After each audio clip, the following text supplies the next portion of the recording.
구약 성경의 비밀을 알면 성경이 다시 보입니다. 우리가 모르는 구약 성경 배열에 숨겨진 비밀. 구약 성경 39권. 창세기, 출애굽기, 레위기, 민수기, 신명기. 우리가 수십 년간 당연하게 읽어온 이 순서. 한 번이라도 의심해 보신 적 있으십니까? 아마 없으실 겁니다. 저도 그랬습니다. 그런데 충격적인 사실을 말씀드려야겠습니다. 이 순서는 원본이 아닙니다. 예수님이 읽으셨던 성경과 완전히 다릅니다. 잠깐, 이게 무슨 말인가 싶으시지요? 우리가 평생 읽어온 구약 성경이 원본이 아니라니. 처음 들으시면 당황스러우실 수 있습니다. 하지만 이것은 숨길 수 없는 역사적 사실입니다. 더 놀라운 이야기가 있습니다.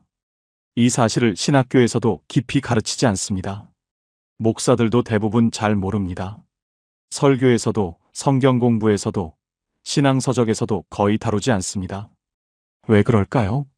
너무 오래 감춰져 있었기 때문입니다. 2000년이 넘는 세월 동안 이 비밀은 조용히 묻혀 있었습니다.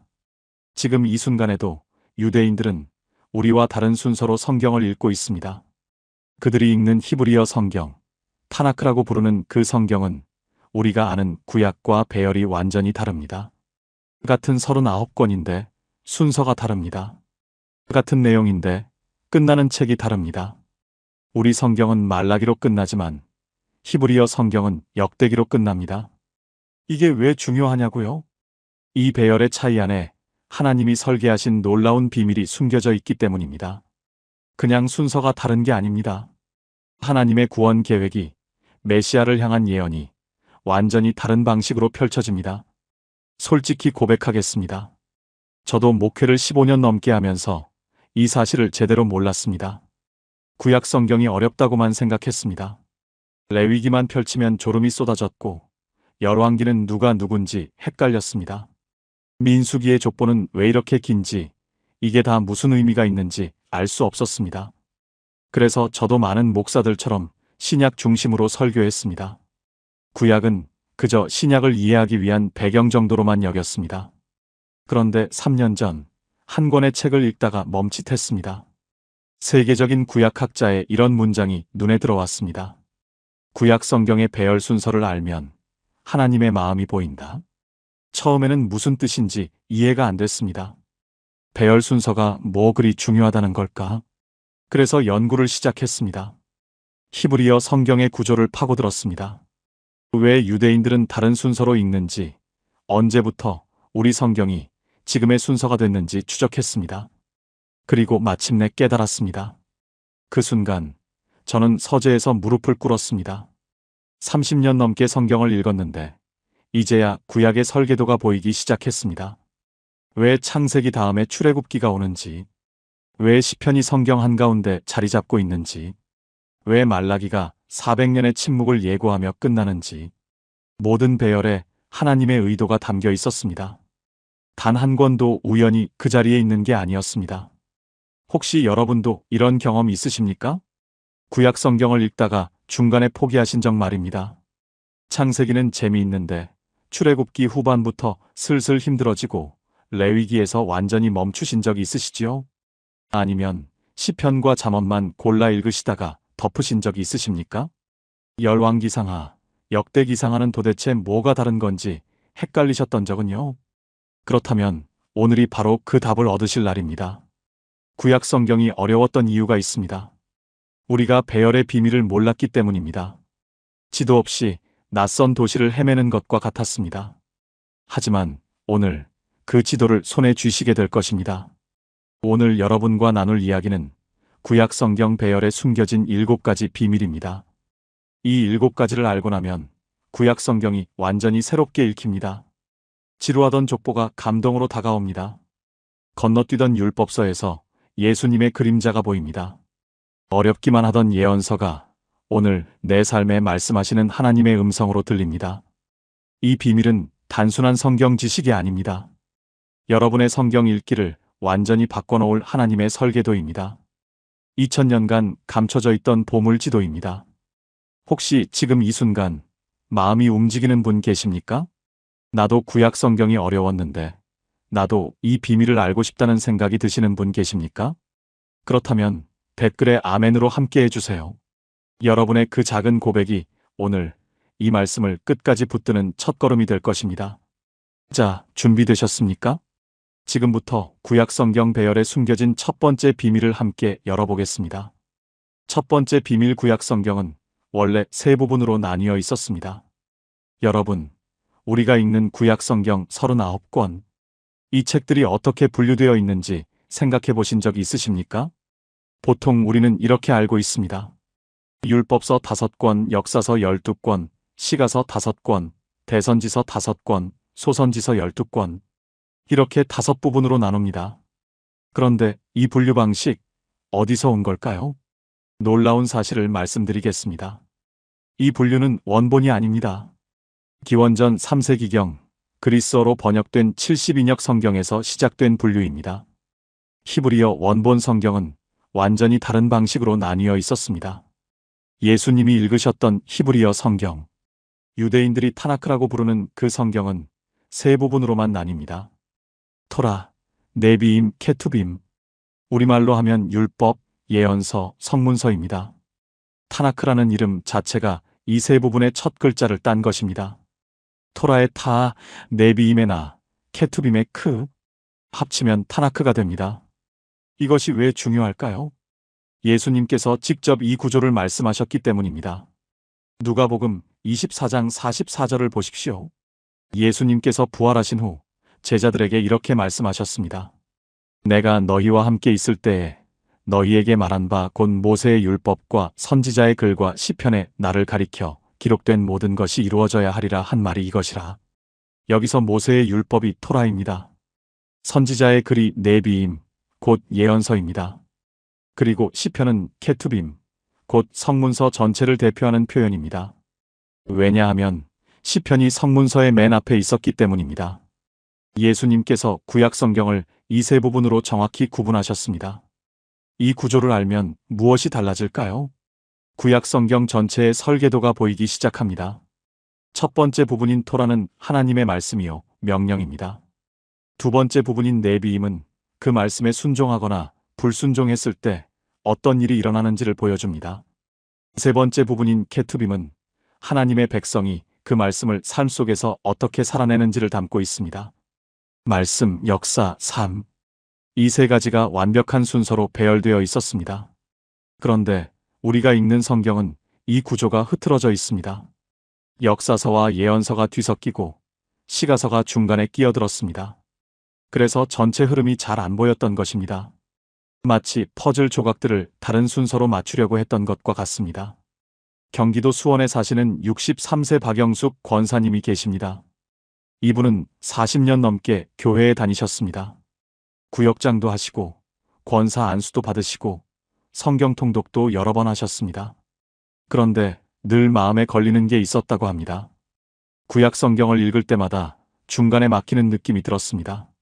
왜 여기서 갑자기 역대기가 나오고 왜 에스라가 여기 있는지 이해가 안 됐습니다. 그러다가 2년 전 성경의 히브리어 구조에 대한 강의를 들었습니다. 타나크의 세 부분 구조를 처음 알게 되었습니다.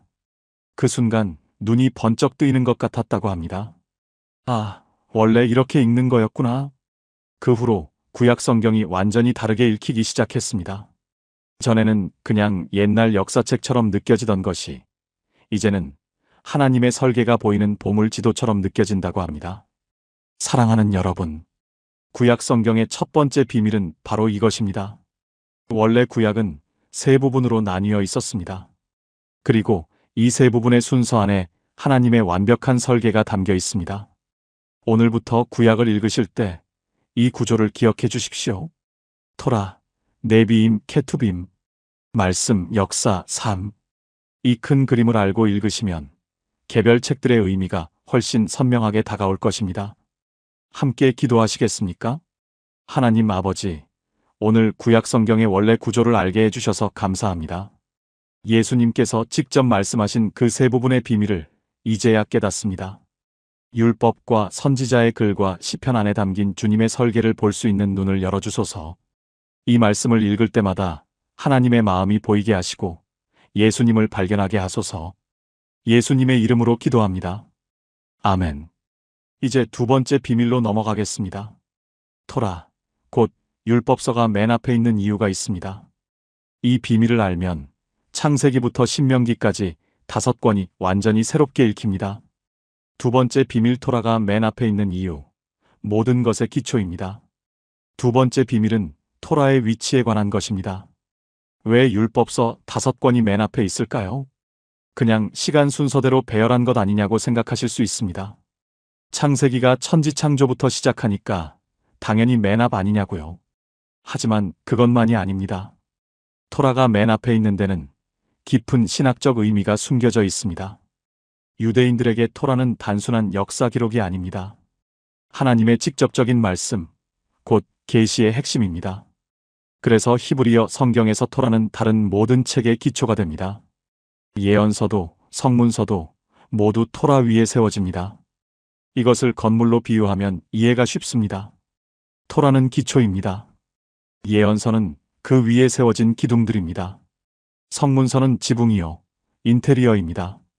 기초가 없으면 건물이 설 수 없듯이 토라 없이는 나머지 성경을 이해할 수 없습니다. 시편 119편 105절 말씀을 보겠습니다. 주의 말씀은 내 발의 등이요 내 길의 빛이니이다. 여기서 주의 말씀은 원래 히브리어로 토라를 가리킵니다. 토라가 내 발의 등이 되고 내 길의 빛이 된다는 고백입니다. 다윗은 하나님의 율법, 곧 토라가 삶의 방향을 비춰주는 등불이라고 노래했습니다. 이 진리가 왜 오늘 우리에게 중요할까요? 우리가 성경을 읽을 때 토라의 중요성을 간과하는 경우가 많기 때문입니다. 창세기는 재미있으니까 읽습니다. 출애굽기도 드라마틱한 이야기가 있어서 읽을 만합니다. 그런데 레위기에 오면 포기하시는 분들이 많습니다. 제사 규정, 정결 규례, 절기 규정. 도대체 이게 오늘 나와 무슨 상관이 있나 싶습니다. 그러나 유대인들의 생각은 완전히 다릅니다. 그들에게 레위기는 구약 성경의 심장입니다. 왜냐하면 거룩하신 하나님께 어떻게 나아가는지를 가르쳐 주기 때문입니다. 레위기 없이는 예수님의 십자가 희생을 제대로 이해할 수 없습니다. 레위기에 속죄제와 번제가 있었기에 어린 양 예수님의 의미가 완전해집니다. 민수기도 마찬가지입니다. 광야 40년의 방황 기록이 왜 성경에 있을까요? 실패의 역사를 왜 이렇게 자세히 기록했을까요?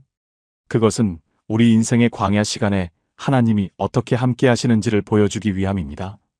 신명기는 모세의 유언이자 마지막 설교입니다.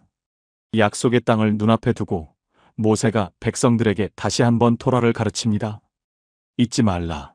이것이 생명이다. 이것을 자녀에게 가르치라. 신명기의 간절함을 알면 구약 전체의 무게가 느껴집니다.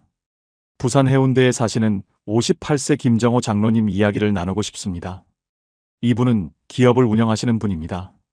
30년 넘게 신앙생활을 하셨지만 솔직히 구약은 별로 안 읽으셨다고 합니다. 특히 레위기와 민수기는 거의 펼쳐보지 않았습니다. 필요한 말씀은 신약에 다 있다고 생각하셨습니다. 그런데 3년 전 사업에 큰 위기가 찾아왔습니다. 거래처가 갑자기 계약을 파기했고 자금 흐름이 막혔습니다. 밤마다 잠을 이룰 수 없었습니다. 그때 어떤 목사님의 말씀이 떠올랐습니다. 광야를 통과할 때 민수기를 읽어보세요. 그 안에 길이 있습니다. 처음에는 반신반의했습니다. 민수기에서 무슨 답을 얻겠나 싶었습니다. 그런데 읽기 시작하면서 눈물이 났다고 합니다. 이스라엘 백성이 광야에서 원망할 때 하나님이 어떻게 반응하셨는지, 불순종했을 때 무슨 일이 일어났는지, 그러나 그 가운데서도 하나님이 한 번도 그들을 버리지 않으셨다는 것, 구름 기둥과 불 기둥으로 끝까지 인도하셨다는 것, 그 말씀이 자신의 상황과 너무나 똑같았습니다. 그때 깨달았다고 합니다. 토라는 옛날 역사가 아니라 지금 내 삶을 비추는 거울이었습니다. 그 후 1년 기적처럼 새로운 거래처가 열리고 사업이 회복되었습니다. 지금도 김정호 장로님은 매일 아침 토라 한 장씩을 읽으십니다. 사랑하는 여러분, 토라가 맨 앞에 있는 것은 우연이 아닙니다. 하나님께서 의도적으로 그 자리에 두셨습니다. 토라가 기초이기 때문입니다. 이 기초 위에서만 나머지 성경이 바르게 이해됩니다. 혹시 그동안 레위기, 민수기, 신명기를 건너뛰셨습니까? 너무 어렵고 지루해서 포기하셨습니까? 오늘부터 다시 도전해 보십시오. 이 책들이 맨 앞에 있는 이유를 기억하면서 읽어보십시오. 하나님의 말씀이 여러분 삶의 기초가 되고 발의 등이 되고 길의 빛이 될 것입니다. 함께 기도하겠습니다. 사랑하는 하나님 아버지, 토라의 소중함을 깨닫게 해주셔서 감사합니다. 그동안 어렵다고 건너뛰었던 율법서 안에 생명의 말씀이 담겨 있음을 고백합니다. 레위기를 읽을 때 예수님의 십자가가 보이게 하시고 민수기를 읽을 때 광야를 인도하시는 주님이 보이게 하소서. 토라가 제 삶의 기초가 되게 하시고 이 말씀 위에 제 인생을 세워가게 하소서. 예수님의 이름으로 기도합니다. 아멘. 이제 세 번째 비밀로 넘어갑니다. 예언서의 배열에도 놀라운 비밀이 숨겨져 있습니다. 우리가 알던 것과 완전히 다른 순서입니다. 세 번째 비밀 예언서의 배열이 다릅니다. 역사가 아니라 하나님의 음성입니다. 세 번째 비밀은 예언서에 관한 것입니다. 우리 성경에서 예언서라고 하면 보통 무엇이 떠오르십니까? 이사야, 예레미야, 에스겔, 다니엘, 그리고 호세아부터 말라기까지 12명의 소선지자들. 대선지서와 소선지서, 이렇게 나뉘어 있습니다. 그런데 히브리어 성경의 예언서, 네비임은 구성이 완전히 다릅니다. 네비임은 두 부분으로 나뉩니다. 전기 예언서와 후기 예언서입니다. 전기 예언서에는 무엇이 들어가 있는지 아십니까? 여호수아, 사사기, 사무엘, 열왕기. 이 책들입니다. 잠깐, 이상하지 않습니까? 우리 성경에서 이 책들은 역사서로 분류되어 있습니다. 그런데 히브리어 성경에서는 예언서입니다. 왜 역사책이 예언서에 들어가 있을까요? 여기에 엄청난 비밀이 숨겨져 있습니다. 유대인들은 이 책들을 단순한 역사 기록으로 보지 않았습니다. 선지자들의 눈으로 해석된 역사, 곧 예언적 역사로 보았습니다. 다시 말해서 이 책들은 그냥 왕들이 언제 즉위하고 언제 죽었는지를 기록한 게 아닙니다. 하나님께서 역사 가운데 어떻게 말씀하고 계셨는지를 보여주는 책들입니다. 역사의 저자가 하나님이심을 증거하는 예언적 선언입니다. 열왕기를 예로 들어보겠습니다. 우리는 열왕기를 읽으면서 솔로몬, 여로보암, 아합, 히스기야 이런 왕들의 이야기로 읽습니다. 누가 잘했고 누가 못했는지 역사적 사건 중심으로 읽습니다. 그러나 히브리어 관점에서 열왕기는 다르게 읽힙니다. 이것은 하나님께서 토라에 주신 약속과 경고가 어떻게 성취되는지를 보여주는 예언의 증거입니다. 토라에서 하나님은 말씀하셨습니다. 순종하면 복을 받고 불순종하면 저주를 받을 것이라고. 열왕기는 이 말씀이 역사 속에서 정확히 성취되는 것을 보여줍니다. 열왕기하 17장에 북이스라엘이 멸망하는 장면이 나옵니다. 아수르에 의해 사마리아가 함락됩니다. 그 이유가 무엇이라고 기록되어 있습니까? 열왕기하 17장 7절부터 8절입니다. 이 일은 이스라엘 자손이 자기를 애굽 땅에서 인도하여 내사 애굽 왕 바로의 손에서 벗어나게 하신 그들의 하나님 여호와께 죄를 범하고 다른 신들을 경외하며 여호와께서 이스라엘 자손 앞에서 쫓아내신 이방 나라들의 규례와 이스라엘 왕들이 세운 규례를 행하였음이라. 역사적 사건 뒤에 영적 원인이 있습니다. 하나님의 말씀을 떠났기 때문입니다. 이것이 예언적 역사관입니다. 후기 예언서에는 이사야, 예레미야, 에스겔이 있습니다. 그리고 호세아부터 말라기까지 12권은 하나로 묶여서 12 예언서라고 불립니다. 우리가 소선지서라고 부르는 책들입니다. 그런데 히브리어 성경에서는 이 12권이 한 권의 두루마리에 기록되어 있었습니다. 분량이 짧아서 따로 두루마리를 만들기 어려웠기 때문입니다. 그래서 하나의 책으로 취급되었습니다. 그리고 여기서 중요한 점이 있습니다. 우리 성경에는 다니엘이 대선지서에 포함되어 있습니다. 이사야, 예레미야, 에스겔, 다니엘. 이렇게 4권이 대선지서입니다. 그러나 히브리어 성경에서 다니엘은 예언서가 아닙니다. 다니엘은 세 번째 부분인 케투빔, 곧 성문서에 들어가 있습니다. 왜 그럴까요? 유대 전통에서 다니엘은 예언자가 아니라 현자로 여겨졌습니다. 그의 책에는 예언도 있지만 궁정에서의 지혜로운 사항, 꿈 해석, 환상의 기록이 담겨 있습니다. 그래서 성문서에 배치되었습니다. 이 분류의 차이가 무엇을 알려줍니까? 히브리어 성경은 책의 성격을 매우 정교하게 구분했다는 것입니다. 그냥 편의상 나눈 것이 아닙니다. 각 책의 본질에 따라 의도적으로 배열했습니다. 전북 전주에 사시는 67세 이순희 집사님 이야기입니다. 이분은 성경을 읽을 때마다 한 가지 궁금증이 있었습니다. 왜 열왕기에 그렇게 왕들의 죄가 많이 나오는 걸까? 좋은 이야기만 기록하면 안 되나? 왜 굳이 실패한 왕들을 이렇게 자세히 기록했는지 이해가 안 됐습니다. 그러다가 열왕기가 예언서라는 사실을 알게 되었습니다. 이것이 역사 기록이 아니라 하나님의 말씀이 역사 속에서 어떻게 살아 역사하시는지를 보여주는 예언적 증거라는 것을 알게 되었습니다. 그 후로 열왕기가 다르게 읽히기 시작했다고 합니다. 아합 왕의 실패를 읽으면서 자신의 삶을 돌아보게 되었습니다. 히스기야 왕의 회개를 읽으면서 자신도 무릎 꿇게 되었습니다. 역사 속 왕들의 이야기가 오늘 자신에게 말씀하시는 하나님의 음성으로 들리기 시작했습니다. 사랑하는 여러분, 히브리어 성경의 예언서 배열은 우연이 아닙니다. 하나님께서 역사의 주인이심을 선포하는 배열입니다. 여호수아부터 열왕기까지 역사책이 아니라 예언서로 읽어보십시오. 거기서 하나님의 음성이 들릴 것입니다. 이사야부터 말라기까지 단순한 미래 예측이 아니라 오늘 나에게 주시는 말씀으로 들어보십시오. 여러분의 삶을 향한 하나님의 계획이 보일 것입니다. 함께 기도하겠습니다. 역사의 주인이신 하나님 아버지, 예언서의 비밀을 열어주셔서 감사합니다. 여호수아와 사사기와 열왕기 안에서 하나님의 음성을 듣게 하소서. 역사 속에서 일하셨던 하나님이 오늘 제 삶에서도 동일하게 일하고 계심을 믿습니다. 말씀에 순종할 때 복을 주시고 떠날 때 다시 돌아오라 부르시는 그 사랑을 경험하게 하소서. 예수님의 이름으로 기도합니다. 아멘. 다음은 네 번째 비밀입니다.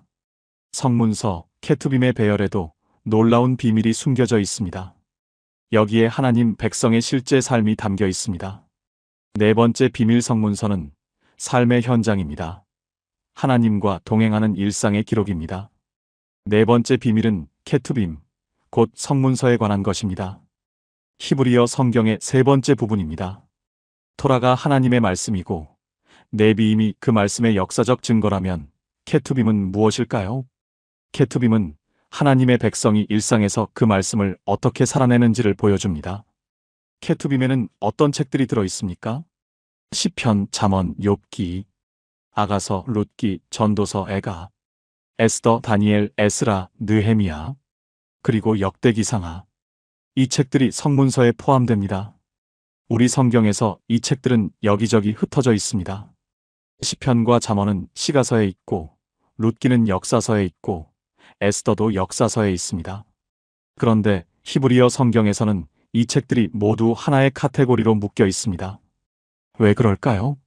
이 책들의 공통점이 있습니다. 모두 하나님, 백성의 실제 삶을 다루고 있다는 것입니다. 시편은 예배와 기도의 삶입니다. 잠언은 지혜로운 일상의 삶입니다. 욥기는 고난 가운데서의 신앙입니다. 룻기는 가정과 충성의 삶입니다. 전도서는 인생의 의미를 묻는 삶입니다. 에스더는 위기 가운데서 하나님을 신뢰하는 삶입니다. 이 책들을 읽으면 성경이 하늘 위의 이야기만이 아님을 깨닫게 됩니다. 땅 위의 삶, 일상의 현장, 우리가 매일 마주하는 기쁨과 슬픔과 고민과 결단, 그 모든 것이 하나님과 관련되어 있음을 보여줍니다. 특별히 케투빔에는 5개의 두루마리, 메길롯이라고 부르는 책들이 있습니다. 아가서, 룻기, 에가, 전도서, 에스더. 이 5권입니다. 유대인들은 이 5권을 1년 중 특별한 절기에 읽습니다. 아가서는 6월절에 읽습니다. 룻기는 오순절, 곧 77절에 읽습니다. 에가는 성전이 파괴된 것을 기념하는 아부월 9일에 읽습니다. 전도서는 초막절에 읽습니다. 에스더는 불임절에 읽습니다. 이것이 의미하는 바가 무엇입니까? 성경이 일상의 절기 속에 녹아 있다는 것입니다. 한 해의 리듬 속에서 하나님의 말씀을 반복적으로 묵상하고 기억하도록 설계되어 있습니다. 잠언 3장 5절에서 6절 말씀입니다. 너는 마음을 다하여 여호와를 신뢰하고 내 명철을 의지하지 말라. 너는 범사에 그를 인정하라. 그리하면 내 길을 지도하시리라. 이 말씀이 성문서의 정신을 잘 보여줍니다. 범사에, 곧 모든 일에 하나님을 인정하라. 신앙은 주일에만 하는 것이 아닙니다. 월요일 아침 출근길에도, 화요일 점심 식사 중에도, 수요일 밤 잠들기 전에도 일상의 모든 순간이 하나님과의 동행입니다. 성문서는 바로 이것을 가르칩니다. 그리고 또 하나 중요한 사실이 있습니다. 케투빔의 맨 앞에 시편이 있습니다. 예수님께서 누가복음 24장에서 시편의 날을 가리켜 기록된 것이라고 말씀하셨을 때 이 케투빔 전체를 가리키신 것입니다. 시편이 케투빔을 대표하기 때문입니다. 시편은 하나님 백성의 기도요 찬양입니다. 150편에 달하는 이 시들은 인간이 경험할 수 있는 거의 모든 감정을 담고 있습니다. 기쁨과 감사, 슬픔과 애통, 두려움과 절망, 분노와 억울함. 그 모든 것을 하나님 앞에 쏟아놓는 솔직한 기도들입니다. 시편이 케투빔의 맨 앞에 있다는 것은 무엇을 의미할까요? 삶의 모든 영역에서 기도가 먼저라는 것입니다. 일을 시작하기 전에, 결정을 내리기 전에, 문제에 직면했을 때 먼저 하나님 앞에 나아가라는 것입니다. 인천에 사시는 55세 정미영 권사님 이야기입니다. 이분은 두 아들을 키우시는 어머니입니다. 큰아들이 고등학교 때 심하게 방황을 했습니다. 학교도 안 가고, 밤에 나가서 새벽에 들어오고, 말도 안 통하고, 너무 힘들어서 매일 눈물로 기도하셨습니다. 그 시기에 시편을 읽기 시작했습니다. 처음에는 시편 23편, 91편 같은 유명한 시편만 읽었습니다. 그러다가 시편 전체를 통독하기로 결심하셨습니다. 시편 13편을 읽을 때 깜짝 놀랐다고 합니다. 여호와여, 어느 때까지니이까? 나를 영원히 잊으시나이까? 다윗의 이 절규가 자신의 마음 그대로였습니다. 시편 42편을 읽을 때도 눈물이 났습니다. 내 영혼아, 내가 어찌하여 낙심하며 어찌하여 내 속에서 불안해하는가? 시편을 읽으면서 깨달았습니다. 나만 이런 게 아니구나. 다윗도 이렇게 절망했구나. 하나님 앞에 이렇게 솔직해도 되는구나. 그 후로 시편이 기도의 언어가 되었습니다. 자신의 말이 막힐 때 시편의 말씀으로 기도했습니다. 3년이 지나고 큰아들이 변하기 시작했습니다. 지금은 대학생이 되어 교회 청년부에서 봉사하고 있습니다. 정미영 권사님은 이렇게 고백하십니다. 시편이 없었으면 그 시간을 어떻게 버텼을지 모릅니다. 사랑하는 여러분, 케투빔, 성문서는 우리 삶의 현장입니다. 하나님과 동행하는 일상의 기록입니다. 토라로 말씀을 받고 네비임으로 역사를 배우고 케투빔으로 삶을 살아갑니다. 오늘부터 성문서를 새로운 눈으로 읽어보십시오. 시편으로 기도하시고 잠언으로 지혜를 얻으시고 전도서로 인생을 묵상하십시오. 룻기에서 충성을, 에스더에서 용기를, 욥기에서 인내를 배우십시오. 이 책들이 여러분의 일상에 하나님을 모셔올 것입니다. 함께 기도하겠습니다. 생명의 주인이신 하나님 아버지, 성문서의 귀한 가르침을 감사드립니다. 시편으로 기도하게 하시고 잠언으로 지혜롭게 하시고 전도서로 겸손하게 하소서. 제 일상의 모든 순간에 주님을 인정하며 범사의 주님과 동행하게 하소서. 주일뿐 아니라 월요일도 화요일도 매일매일 주님 안에서 살게 하소서. 예수님의 이름으로 기도합니다. 아멘. 5번째 비밀로 넘어갑니다. 시편이 성경 한가운데 있는 이유. 거기에 놀라운 비밀이 숨겨져 있습니다. 5번째 비밀, 시편은 성경의 심장입니다. 모든 말씀이 여기서 만납니다. 5번째 비밀은 시편의 위치에 관한 것입니다. 시편은 구약 성경 한가운데 있습니다. 이것은 우연일까요? 시편은 모두 150편입니다. 그런데 이 150편이 5권으로 나뉘어 있다는 사실을 아십니까? 한 권은 시편 1편부터 41편까지, 두 권은 42편부터 72편까지, 세 권은 73편부터 89편까지, 네 권은 90편부터 106편까지, 5권은 107편부터 150편까지입니다. 왜 5권으로 나뉘어 있을까요? 토라, 곧 모세오경이 5권이기 때문입니다. 유대 전통에서 시편은 다윗의 토라라고 불렸습니다. 모세가 율법을 주었다면 다윗은 기도와 찬양을 주었습니다. 시편의 5권 구조는 토라의 5권과 의도적으로 대응됩니다. 이것이 무엇을 의미할까요? 시편은 토라의 말씀을 기도와 찬양으로 바꾸는 책입니다. 하나님의 명령을 마음의 고백으로 전환하는 책입니다. 율법이 머리에서 가슴으로 내려오는 통로입니다.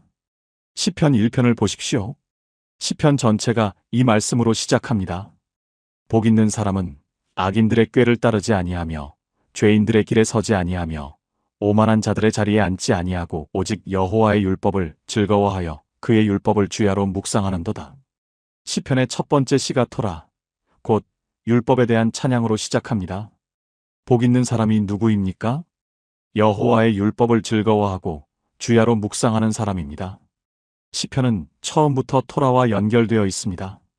시편 19편에서도 다윗은 이렇게 노래합니다.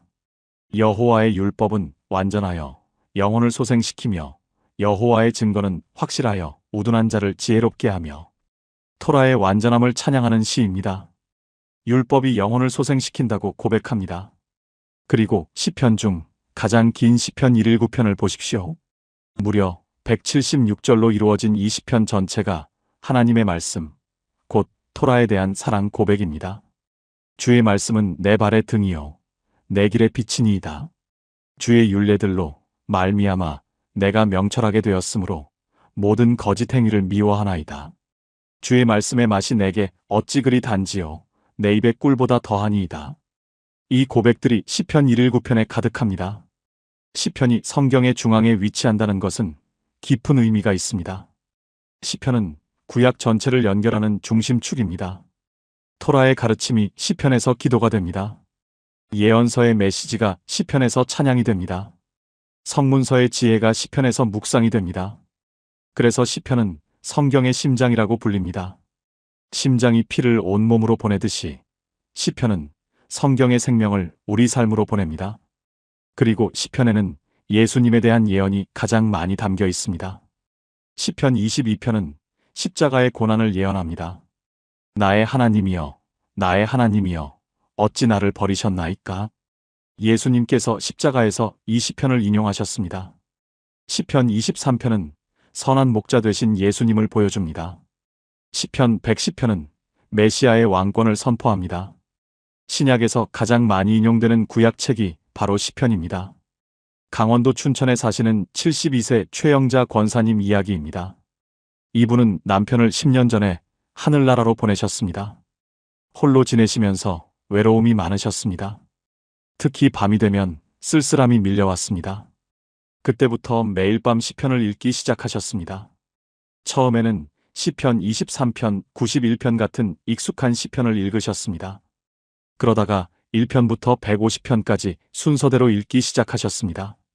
시편을 읽으면서 깨달은 것이 있다고 하십니다. 다윗도 외로웠구나. 다윗도 무서웠구나. 다윗도 울었구나. 하지만 다윗은 항상 하나님께로 돌아갔구나. 시편 23편 4절 말씀이 특별히 마음에 와닿았습니다. 내가 사망의 음침한 골짜기로 다닐지라도 해를 두려워하지 않을 것은 주께서 나와 함께 하심이라. 주께서 나와 함께 하신다. 이 말씀이 밤마다 위로가 되었습니다. 이제는 시편 150편을 다 읽으면 다시 1편으로 돌아가 읽으십니다.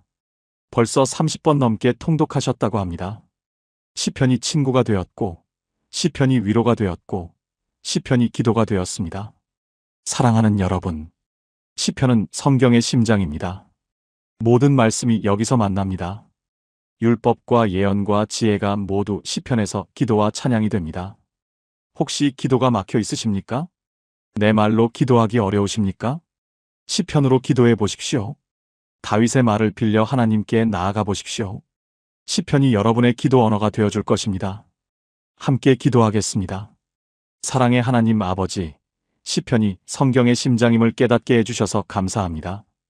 다윗처럼 솔직하게 주님께 나아가게 하소서. 기쁠 때도 슬플 때도 감사할 때도 원망이 올라올 때도 시편으로 기도하게 하소서. 주의 말씀이 제 발의 등이 되고 제 길의 빛이 되게 하소서. 150편의 시편이 제 영혼을 매일 소생시키는 은혜를 경험하게 하소서. 예수님의 이름으로 기도합니다. 아멘. 여섯 번째 비밀은 정말 놀라운 내용입니다. 히브리어 성경은 말라기가 아닌 다른 책으로 끝납니다. 왜 그럴까요? 거기에 하나님의 깊은 뜻이 담겨 있습니다. 여섯 번째 비밀 역대기로 끝나는 성경, 희망으로 마무리됩니다. 여섯 번째 비밀은 구약 성경의 마지막 책에 관한 것입니다. 이것은 정말 충격적인 사실입니다. 우리 성경에서 구약의 마지막 책은 무엇입니까? 말라기입니다. 말라기 4장 5절에서 6절로 구약이 끝납니다. 보라, 여호와의 크고 두려운 날이 이르기 전에 내가 선지자 엘리야를 너희에게 보내리니 그가 아버지의 마음을 자녀에게로 자녀들의 마음을 그들의 아버지에게로 돌이키게 하리라. 그렇지 아니하면 두렵건대 내가 와서 저주로 그 땅을 칠까 하노라. 구약이 저주라는 단어로 끝납니다. 그래서 구약 다음에 400년의 침묵이 오고 신약에서 구원이 시작된다는 흐름이 자연스럽습니다. 그런데 히브리어 성경은 다르게 끝납니다. 히브리어 성경의 마지막 책은 역대기하입니다. 역대기하 36장 22절에서 23절로 구약이 마무리됩니다.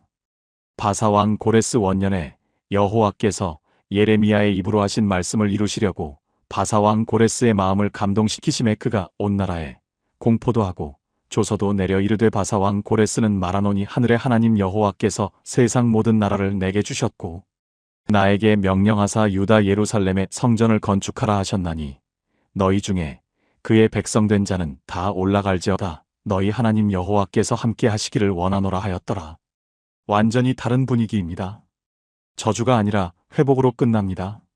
심판이 아니라 희망으로 마무리됩니다. 올라갈지어다.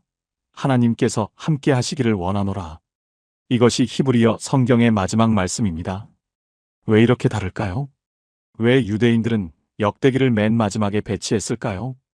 여기에 깊은 신학적 의도가 있습니다. 히브리어 성경은 희망으로 끝나도록 설계되어 있습니다. 바벨론 포로에서 돌아오라는 명령, 예루살렘을 다시 세우라는 부르심, 하나님께서 함께 하시겠다는 약속. 이것이 구약의 마지막 메시지입니다. 역대기가 맨 마지막에 있다는 것은 또 다른 의미가 있습니다. 역대기는 아담부터 시작하는 족보로 시작됩니다. 역대기상 1장 1절 아담, 셋, 에노스 인류의 시작부터 다윗 왕조까지 이어지는 긴 역사를 담고 있습니다. 그리고 역대기는 성전 건축에 초점을 맞추고 있습니다. 다윗이 성전 건축을 준비하고 솔로몬이 성전을 완성하고 성전이 파괴되었다가 다시 건축하라는 명령으로 끝납니다. 이것이 무엇을 가리킵니까?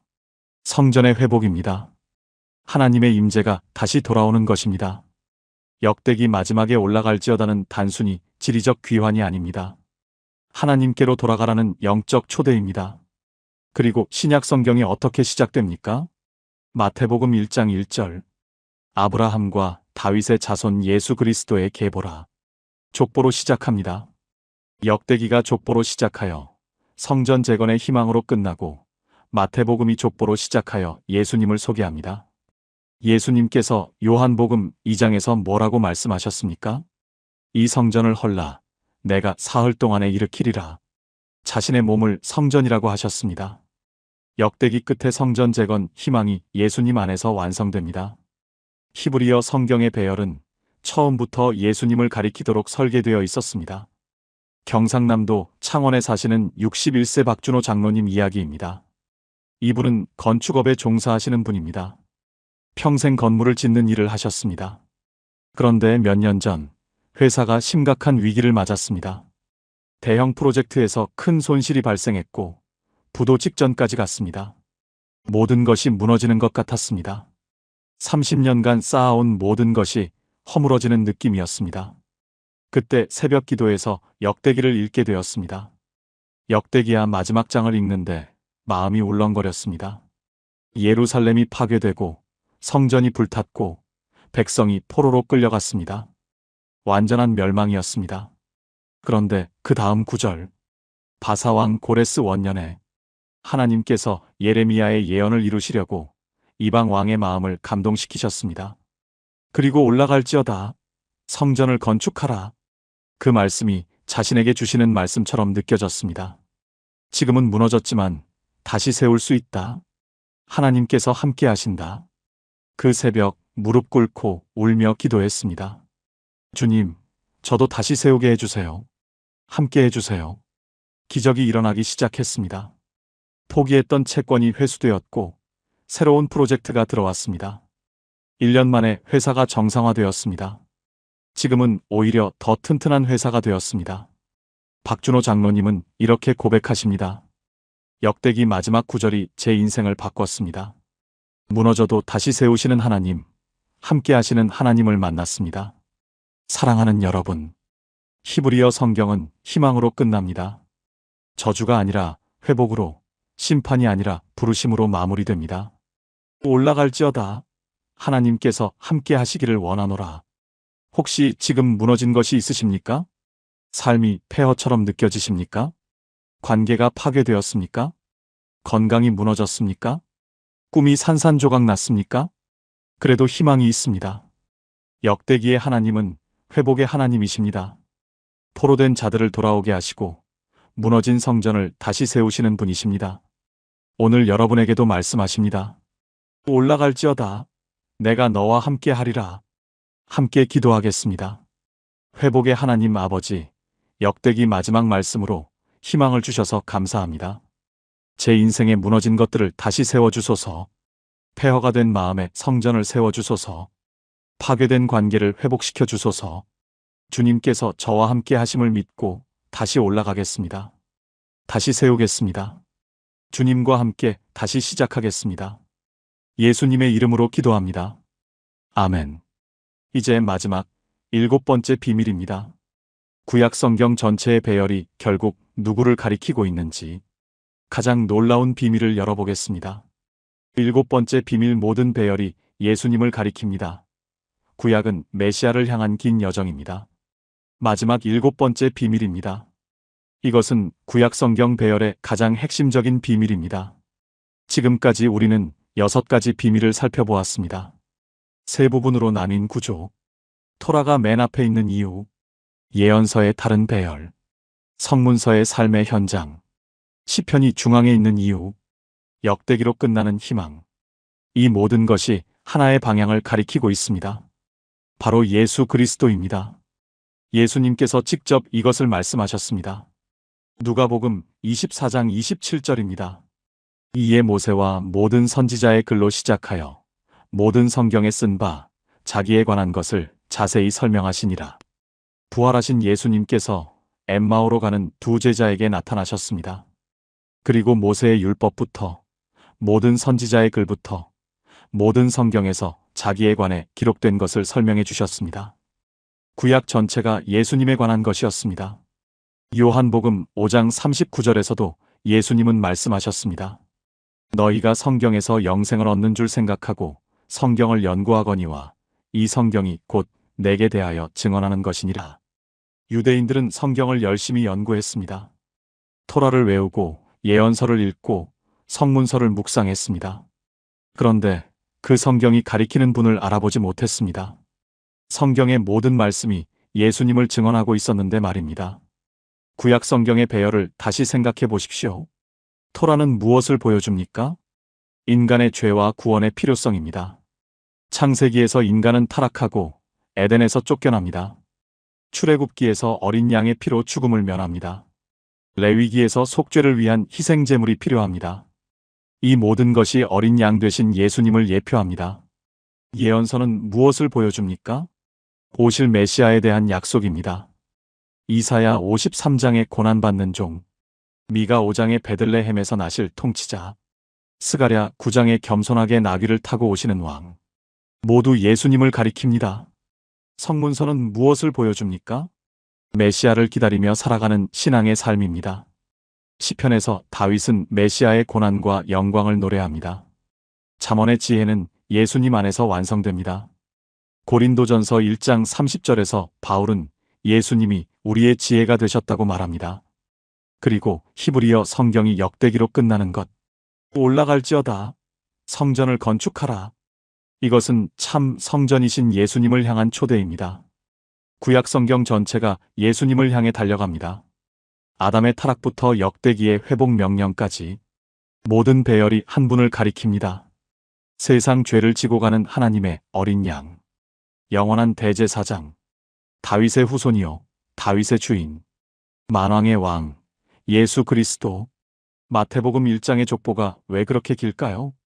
아브라함부터 예수님까지 42대를 기록하는 이유가 무엇입니까? 구약 전체의 역사가 이분을 위해 준비되었음을 보여주기 위함입니다. 모든 역사가 예수님을 향해 흘러왔습니다. 서울 강남에 사시는 48세 이현주 집사님 이야기입니다. 이분은 대기업에서 임원으로 일하시는 분입니다. 교회에 오래 다니셨지만 솔직히 구약 성경은 잘 모르셨다고 합니다. 신약 위주로 읽으셨고 구약은 어렵고 옛날 이야기 같았습니다. 2년 전 한 성경 세미나에 참석하게 되었습니다. 구약 성경에서 예수님 찾기라는 주제였습니다. 처음에는 별 기대 없이 갔습니다. 그런데 첫 시간부터 눈이 번쩍 뜨였습니다. 창세기 3장의 여자의 후손이 예수님이라는 것, 아브라함이 이삭을 바치려던 모리아 산이 예수님이 십자가 지신 골고다라는 것, 유월절 어린 양의 피가 예수님의 보혈이라는 것, 레위기의 대속죄의 의식을 배울 때 눈물이 났습니다. 대제사장이 지성소에 들어가 속죄하는 그 장면, 그것이 예수님께서 하늘 지성소에 들어가신 것을 예표한다는 것, 히브리서 9장 말씀이 완전히 새롭게 이해되었습니다. 그 후로 구약 성경이 다르게 읽히기 시작했습니다. 어디를 읽어도 예수님이 보이기 시작했습니다. 요셉의 이야기에서 예수님을 보았습니다. 형제들에게 버림받고 이방 땅에서 고난받고 결국 세상을 구원하신 분. 다윗의 이야기에서 예수님을 보았습니다. 선한 목자, 겸손한 왕, 하나님의 마음에 합한 자. 이현주 집사님은 이렇게 고백하십니다. 이제 구약 성경이 보물창고가 되었습니다. 어디를 읽어도 예수님이 계십니다. 이 기쁨을 어떻게 표현해야 할지 모르겠습니다. 사랑하는 여러분, 구약 성경의 모든 배열이 예수님을 가리킵니다. 토라도, 예언서도, 성문서도 처음부터 끝까지 예수 그리스도를 증거합니다. 오늘부터 구약 성경을 읽으실 때 예수님을 찾아보십시오. 창세기에서 예수님을 찾으시고 레위기에서 예수님을 발견하시고 시편에서 예수님을 만나십시오. 그때 구약이 살아있는 말씀으로 다가올 것입니다. 그때 성경 전체가 하나의 이야기로 연결될 것입니다. 그 이야기의 주인공은 예수님이십니다. 함께 기도하겠습니다. 영광의 주 예수 그리스도, 성경 전체가 주님을 가리키고 있음을 깨닫습니다. 구약의 모든 말씀이 주님을 향해 달려가고 있었습니다. 토라에서 주님을 보게 하시고 예언서에서 주님을 듣게 하시고 성문서에서 주님과 동행하게 하소서. 창세기부터 말라기까지, 아니 역대기까지 모든 말씀에서 주님을 만나게 하소서. 성경을 읽을 때마다 주님의 얼굴을 보게 하시고 주님의 사랑을 느끼게 하소서. 예수님의 이름으로 기도합니다. 아멘. 통합 기도문. 지금까지 구약 성경 배열에 숨겨진 7가지 비밀을 함께 나누었습니다. 이 모든 말씀을 하나의 기도로 드리겠습니다. 함께 기도하시겠습니까? 전능하신 하나님 아버지, 오늘 구약 성경의 놀라운 비밀을 열어주셔서 감사합니다. 그동안 어렵고 지루하게만 느껴졌던 구약 성경이 이제 새롭게 보이기 시작합니다. 토라, 네비임, 케투빔, 세 부분으로 나뉜 성경의 구조 안에 주님의 완벽한 설계가 있음을 깨달았습니다.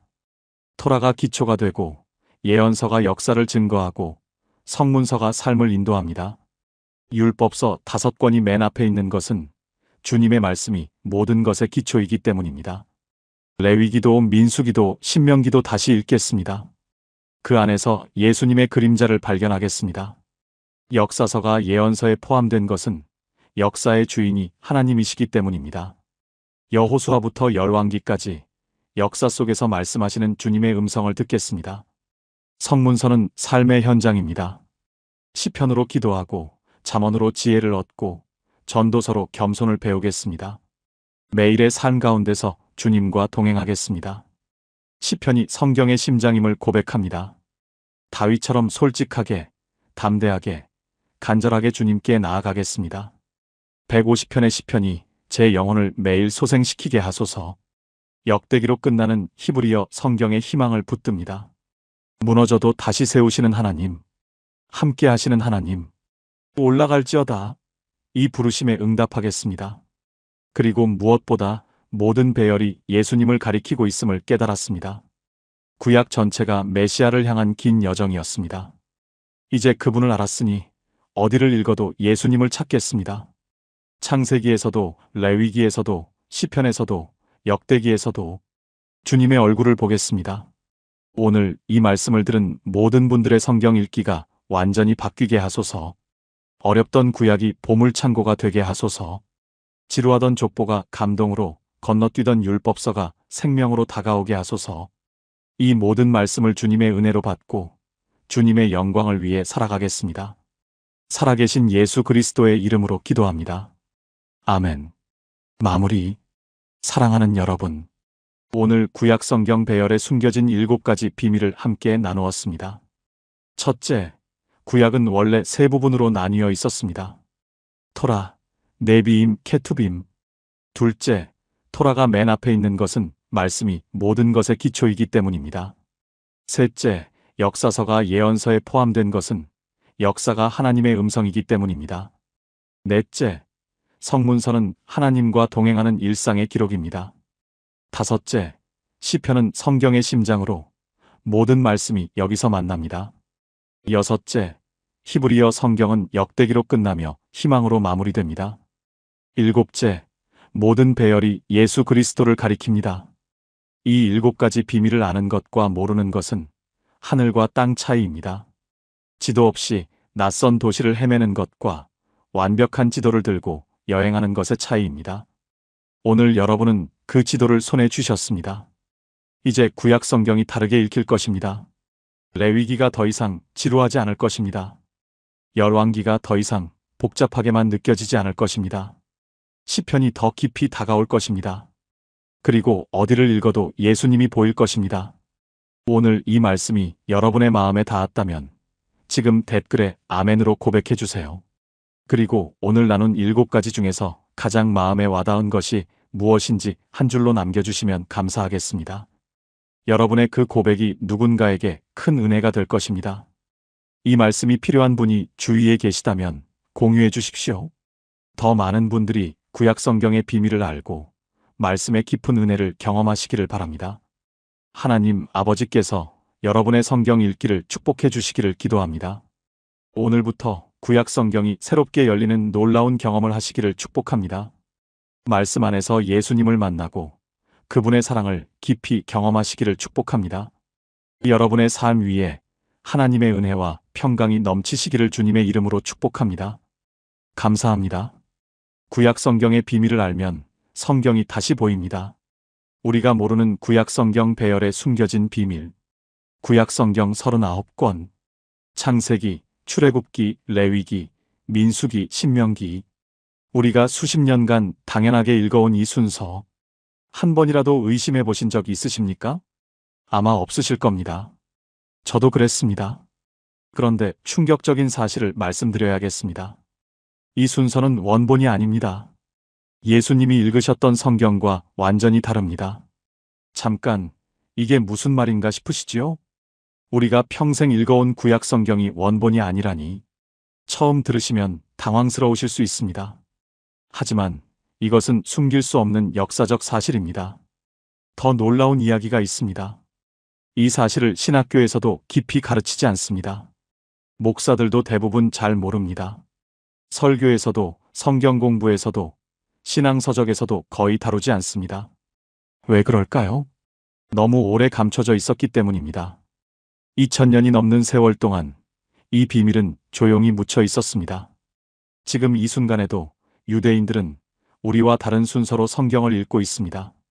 그들이 읽는 히브리어 성경, 타나크라고 부르는 그 성경은 우리가 아는 구약과 배열이 완전히 다릅니다. 같은 39권인데 순서가 다릅니다. 같은 내용인데 끝나는 책이 다릅니다. 우리 성경은 말라기로 끝나지만 히브리어 성경은 역대기로 끝납니다. 이게 왜 중요하냐고요? 이 배열의 차이 안에 하나님이 설계하신 놀라운 비밀이 숨겨져 있기 때문입니다. 그냥 순서가 다른 게 아닙니다. 하나님의 구원 계획이, 메시아를 향한 예언이 완전히 다른 방식으로 펼쳐집니다. 솔직히 고백하겠습니다. 저도 목회를 15년 넘게 하면서 이 사실을 제대로 몰랐습니다. 구약 성경이 어렵다고만 생각했습니다. 레위기만 펼치면 졸음이 쏟아졌고 열왕기는 누가 누군지 헷갈렸습니다. 민수기의 족보는 왜 이렇게 긴지, 이게 다 무슨 의미가 있는지 알 수 없었습니다. 그래서 저도 많은 목사들처럼 신약 중심으로 설교했습니다. 구약은 그저 신약을 이해하기 위한 배경 정도로만 여겼습니다. 그런데 3년 전 한 권의 책을 읽다가 멈칫했습니다. 세계적인 구약학자의 이런 문장이 눈에 들어왔습니다. 구약 성경의 배열 순서를 알면 하나님의 마음이 보인다. 처음에는 무슨 뜻인지 이해가 안 됐습니다. 배열 순서가 뭐 그리 중요하다는 걸까? 그래서 연구를 시작했습니다. 히브리어 성경의 구조를 파고들었습니다. 왜 유대인들은 다른 순서로 읽는지, 언제부터 우리 성경이 지금의 순서가 됐는지 추적했습니다. 그리고 마침내 깨달았습니다. 그 순간 저는 서재에서 무릎을 꿇었습니다. 30년 넘게 성경을 읽었는데 이제야 구약의 설계도가 보이기 시작했습니다.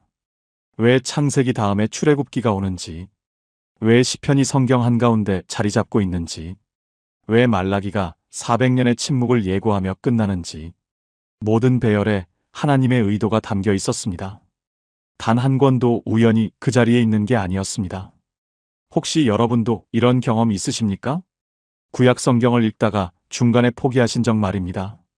창세기는 재미있는데 출애굽기 후반부터 슬슬 힘들어지고 레위기에서 완전히 멈추신 적 있으시지요? 아니면 시편과 잠언만 골라 읽으시다가 덮으신 적이 있으십니까? 열왕기상하, 역대기상하는 도대체 뭐가 다른 건지 헷갈리셨던 적은요? 그렇다면 오늘이 바로 그 답을 얻으실 날입니다. 구약 성경이 어려웠던 이유가 있습니다. 우리가 배열의 비밀을 몰랐기 때문입니다. 지도 없이 낯선 도시를 헤매는 것과 같았습니다. 하지만 오늘 그 지도를 손에 쥐시게 될 것입니다. 오늘 여러분과 나눌 이야기는 구약 성경 배열에 숨겨진 7가지 비밀입니다. 이 7가지를 알고 나면 구약 성경이 완전히 새롭게 읽힙니다. 지루하던 족보가 감동으로 다가옵니다. 건너뛰던 율법서에서 예수님의 그림자가 보입니다. 어렵기만 하던 예언서가 오늘 내 삶에 말씀하시는 하나님의 음성으로 들립니다. 이 비밀은 단순한 성경 지식이 아닙니다. 여러분의 성경 읽기를 완전히 바꿔놓을 하나님의 설계도입니다. 2000년간 감춰져 있던 보물지도입니다. 혹시 지금 이 순간 마음이 움직이는 분 계십니까? 나도 구약 성경이 어려웠는데 나도 이 비밀을 알고 싶다는 생각이 드시는 분 계십니까? 그렇다면 댓글에 아멘으로 함께 해주세요. 여러분의 그 작은 고백이 오늘 이 말씀을 끝까지 붙드는 첫걸음이 될 것입니다. 자, 준비되셨습니까? 지금부터 구약 성경 배열에 숨겨진 첫 번째 비밀을 함께 열어보겠습니다.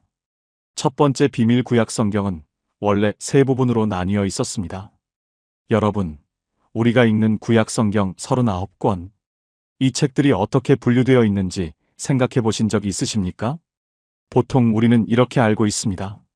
율법서 5권, 역사서 12권, 시가서 5권, 대선지서 5권, 소선지서 12권, 이렇게 5부분으로 나눕니다. 그런데 이 분류 방식 어디서 온 걸까요? 놀라운 사실을 말씀드리겠습니다. 이 분류는 원본이 아닙니다. 기원전 3세기경 그리스어로 번역된 72역 성경에서 시작된 분류입니다. 히브리어 원본 성경은 완전히 다른 방식으로 나뉘어 있었습니다. 예수님이 읽으셨던 히브리어 성경, 유대인들이 타나크라고 부르는 그 성경은 세 부분으로만 나뉩니다. 토라, 네비임, 케투빔, 우리말로 하면 율법, 예언서, 성문서입니다. 타나크라는 이름 자체가 이 세 부분의 첫 글자를 딴 것입니다. 토라의 타, 네비임의 나, 케투빔의 크, 합치면 타나크가 됩니다. 이것이 왜 중요할까요? 예수님께서 직접 이 구조를 말씀하셨기 때문입니다. 누가복음 24장 44절을 보십시오. 예수님께서 부활하신 후 제자들에게 이렇게 말씀하셨습니다. 내가 너희와 함께 있을 때에 너희에게 말한 바 곧 모세의 율법과 선지자의 글과 시편에 나를 가리켜 기록된 모든 것이 이루어져야 하리라 한 말이 이것이라. 여기서 모세의 율법이 토라입니다. 선지자의 글이 네비임, 곧 예언서입니다. 그리고 시편은 케투빔, 곧 성문서 전체를 대표하는 표현입니다. 왜냐하면 시편이 성문서의 맨 앞에 있었기 때문입니다. 예수님께서 구약 성경을 이 세 부분으로 정확히 구분하셨습니다. 이 구조를 알면 무엇이 달라질까요? 구약 성경 전체의 설계도가 보이기 시작합니다. 첫 번째 부분인 토라는 하나님의 말씀이요, 명령입니다. 두 번째 부분인 네비임은 그 말씀에 순종하거나 불순종했을 때 어떤 일이 일어나는지를 보여줍니다. 세 번째 부분인 케투빔은 하나님의 백성이 그 말씀을 삶 속에서 어떻게 살아내는지를 담고 있습니다. 말씀, 역사, 삶. 이 세 가지가 완벽한 순서로 배열되어 있었습니다. 그런데 우리가 읽는 성경은 이 구조가 흐트러져 있습니다. 역사서와 예언서가 뒤섞이고 시가서가 중간에 끼어들었습니다. 그래서 전체 흐름이 잘 안 보였던 것입니다. 마치 퍼즐 조각들을 다른 순서로 맞추려고 했던 것과 같습니다. 경기도 수원에 사시는 63세 박영숙 권사님이 계십니다. 이분은 40년 넘게 교회에 다니셨습니다. 구역장도 하시고 권사 안수도 받으시고 성경 통독도 여러 번 하셨습니다. 그런데 늘 마음에 걸리는 게 있었다고 합니다. 구약 성경을 읽을 때마다 중간에 막히는 느낌이 들었습니다. 왜 여기서 갑자기 역대기가 나오고 왜 에스라가 여기 있는지 이해가 안 됐습니다. 그러다가 2년 전 성경의 히브리어 구조에 대한 강의를 들었습니다. 타나크의 세 부분 구조를 처음 알게 되었습니다. 그 순간 눈이 번쩍 뜨이는 것 같았다고 합니다. 아, 원래 이렇게 읽는 거였구나. 그 후로 구약 성경이 완전히 다르게 읽히기 시작했습니다. 전에는 그냥 옛날 역사책처럼 느껴지던 것이 이제는 하나님의 설계가 보이는 보물 지도처럼 느껴진다고 합니다. 사랑하는 여러분, 구약 성경의 첫 번째 비밀은 바로 이것입니다. 원래 구약은 세 부분으로 나뉘어 있었습니다. 그리고 이 세 부분의 순서 안에 하나님의 완벽한 설계가 담겨 있습니다. 오늘부터 구약을 읽으실 때 이 구조를 기억해 주십시오. 토라, 네비임, 케투빔, 말씀, 역사, 삶. 이 큰 그림을 알고 읽으시면 개별 책들의 의미가 훨씬 선명하게 다가올 것입니다. 함께 기도하시겠습니까? 하나님 아버지, 오늘 구약 성경의 원래 구조를 알게 해주셔서 감사합니다. 예수님께서 직접 말씀하신 그 세 부분의 비밀을 이제야 깨닫습니다. 율법과 선지자의 글과 시편 안에 담긴 주님의 설계를 볼 수 있는 눈을 열어주소서. 이 말씀을 읽을 때마다 하나님의 마음이 보이게 하시고 예수님을 발견하게 하소서. 예수님의 이름으로 기도합니다. 아멘. 이제 두 번째 비밀로 넘어가겠습니다. 토라, 곧 율법서가 맨 앞에 있는 이유가 있습니다. 이 비밀을 알면 창세기부터 신명기까지 5권이 완전히 새롭게 읽힙니다. 두 번째 비밀 토라가 맨 앞에 있는 이유, 모든 것의 기초입니다. 두 번째 비밀은 토라의 위치에 관한 것입니다. 왜 율법서 5권이 맨 앞에 있을까요? 그냥 시간 순서대로 배열한 것 아니냐고 생각하실 수 있습니다. 창세기가 천지창조부터 시작하니까 당연히 맨 앞 아니냐고요. 하지만 그것만이 아닙니다. 토라가 맨 앞에 있는 데는 깊은 신학적 의미가 숨겨져 있습니다. 유대인들에게 토라는 단순한 역사 기록이 아닙니다. 하나님의 직접적인 말씀, 곧 계시의 핵심입니다. 그래서 히브리어 성경에서 토라는 다른 모든 책의 기초가 됩니다. 예언서도 성문서도 모두 토라 위에 세워집니다. 이것을 건물로 비유하면 이해가 쉽습니다. 토라는 기초입니다. 예언서는 그 위에 세워진 기둥들입니다. 성문서는 지붕이요, 인테리어입니다. 기초가 없으면 건물이 설 수 없듯이 토라 없이는 나머지 성경을 이해할 수 없습니다. 시편 119편 105절 말씀을 보겠습니다. 주의 말씀은 내 발의 등이요 내 길의 빛이니이다. 여기서 주의 말씀은 원래 히브리어로 토라를 가리킵니다. 토라가 내 발의 등이 되고 내 길의 빛이 된다는 고백입니다. 다윗은 하나님의 율법, 곧 토라가 삶의 방향을 비춰주는 등불이라고 노래했습니다. 이 진리가 왜 오늘 우리에게 중요할까요? 우리가 성경을 읽을 때 토라의 중요성을 간과하는 경우가 많기 때문입니다. 창세기는 재미있으니까 읽습니다. 출애굽기도 드라마틱한 이야기가 있어서 읽을 만합니다. 그런데 레위기에 오면 포기하시는 분들이 많습니다. 제사 규정, 정결 규례, 절기 규정. 도대체 이게 오늘 나와 무슨 상관이 있나 싶습니다. 그러나 유대인들의 생각은 완전히 다릅니다. 그들에게 레위기는 구약 성경의 심장입니다. 왜냐하면 거룩하신 하나님께 어떻게 나아가는지를 가르쳐 주기 때문입니다. 레위기 없이는 예수님의 십자가 희생을 제대로 이해할 수 없습니다. 레위기에 속죄제와 번제가 있었기에 어린 양 예수님의 의미가 완전해집니다. 민수기도 마찬가지입니다.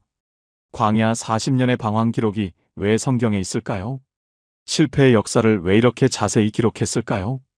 그것은 우리 인생의 광야 시간에 하나님이 어떻게 함께 하시는지를 보여주기 위함입니다. 신명기는 모세의 유언이자 마지막 설교입니다. 약속의 땅을 눈앞에 두고 모세가 백성들에게 다시 한번 토라를 가르칩니다. 잊지 말라. 이것이 생명이다. 이것을 자녀에게 가르치라. 신명기의 간절함을 알면 구약 전체의 무게가 느껴집니다. 부산 해운대에 사시는 58세 김정호 장로님 이야기를 나누고 싶습니다. 이분은 기업을 운영하시는 분입니다. 30년 넘게 신앙생활을 하셨지만 솔직히 구약은 별로 안 읽으셨다고 합니다. 특히 레위기와 민수기는 거의 펼쳐보지 않았습니다. 필요한 말씀은 신약에 다 있다고 생각하셨습니다. 그런데 3년 전 사업에 큰 위기가 찾아왔습니다.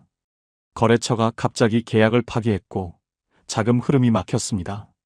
밤마다 잠을 이룰 수 없었습니다.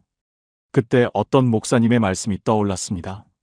광야를 통과할 때 민수기를 읽어보세요. 그 안에 길이 있습니다. 처음에는 반신반의했습니다.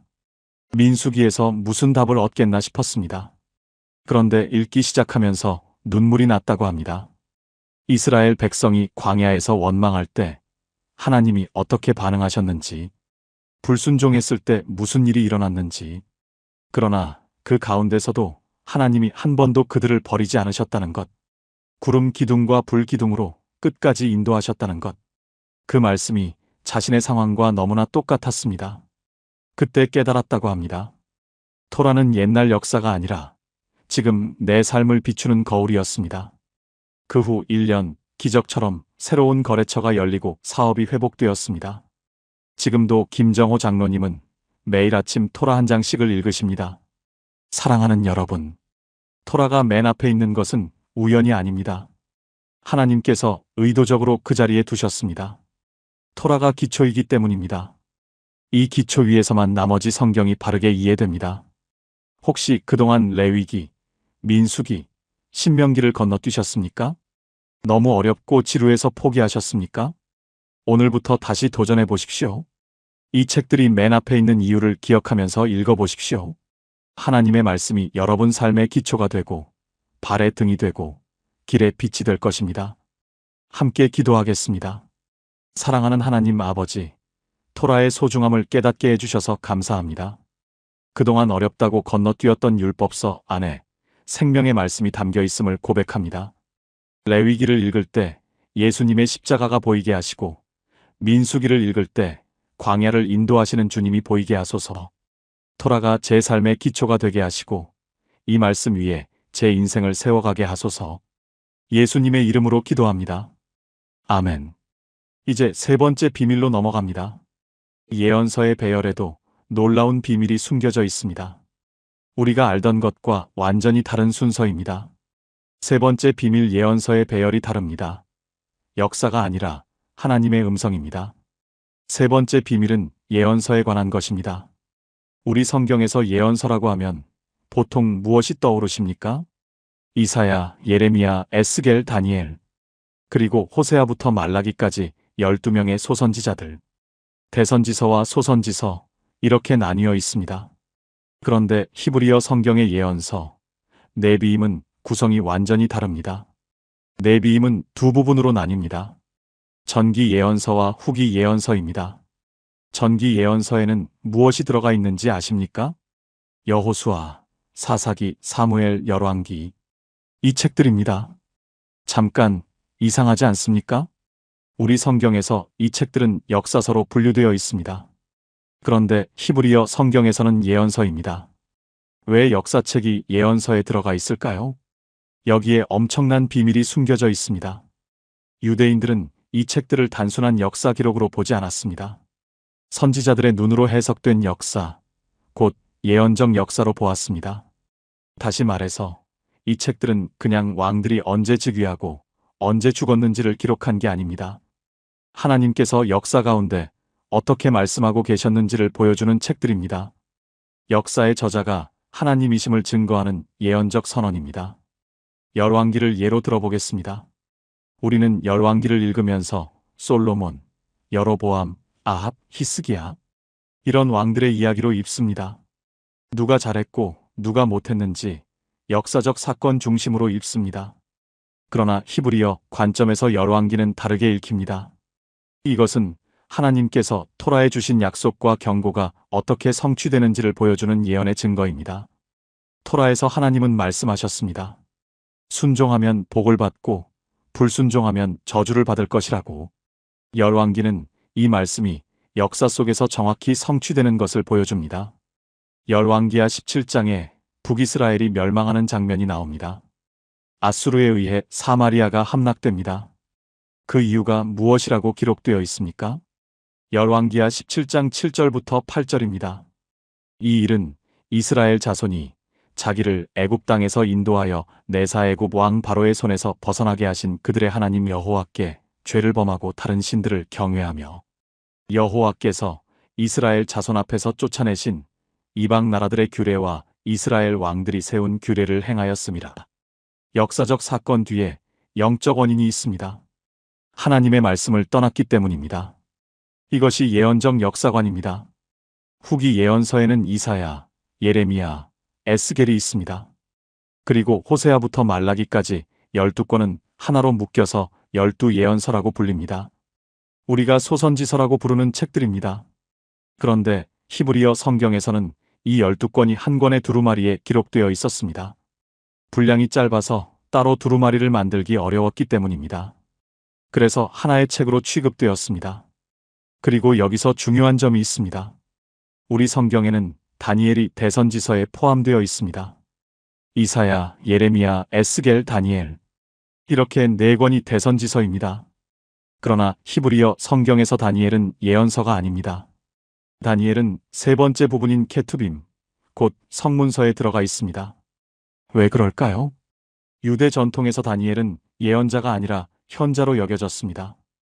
그의 책에는 예언도 있지만 궁정에서의 지혜로운 사항, 꿈 해석, 환상의 기록이 담겨 있습니다. 그래서 성문서에 배치되었습니다. 이 분류의 차이가 무엇을 알려줍니까? 히브리어 성경은 책의 성격을 매우 정교하게 구분했다는 것입니다. 그냥 편의상 나눈 것이 아닙니다. 각 책의 본질에 따라 의도적으로 배열했습니다. 전북 전주에 사시는 67세 이순희 집사님 이야기입니다. 이분은 성경을 읽을 때마다 한 가지 궁금증이 있었습니다. 왜 열왕기에 그렇게 왕들의 죄가 많이 나오는 걸까? 좋은 이야기만 기록하면 안 되나? 왜 굳이 실패한 왕들을 이렇게 자세히 기록했는지 이해가 안 됐습니다.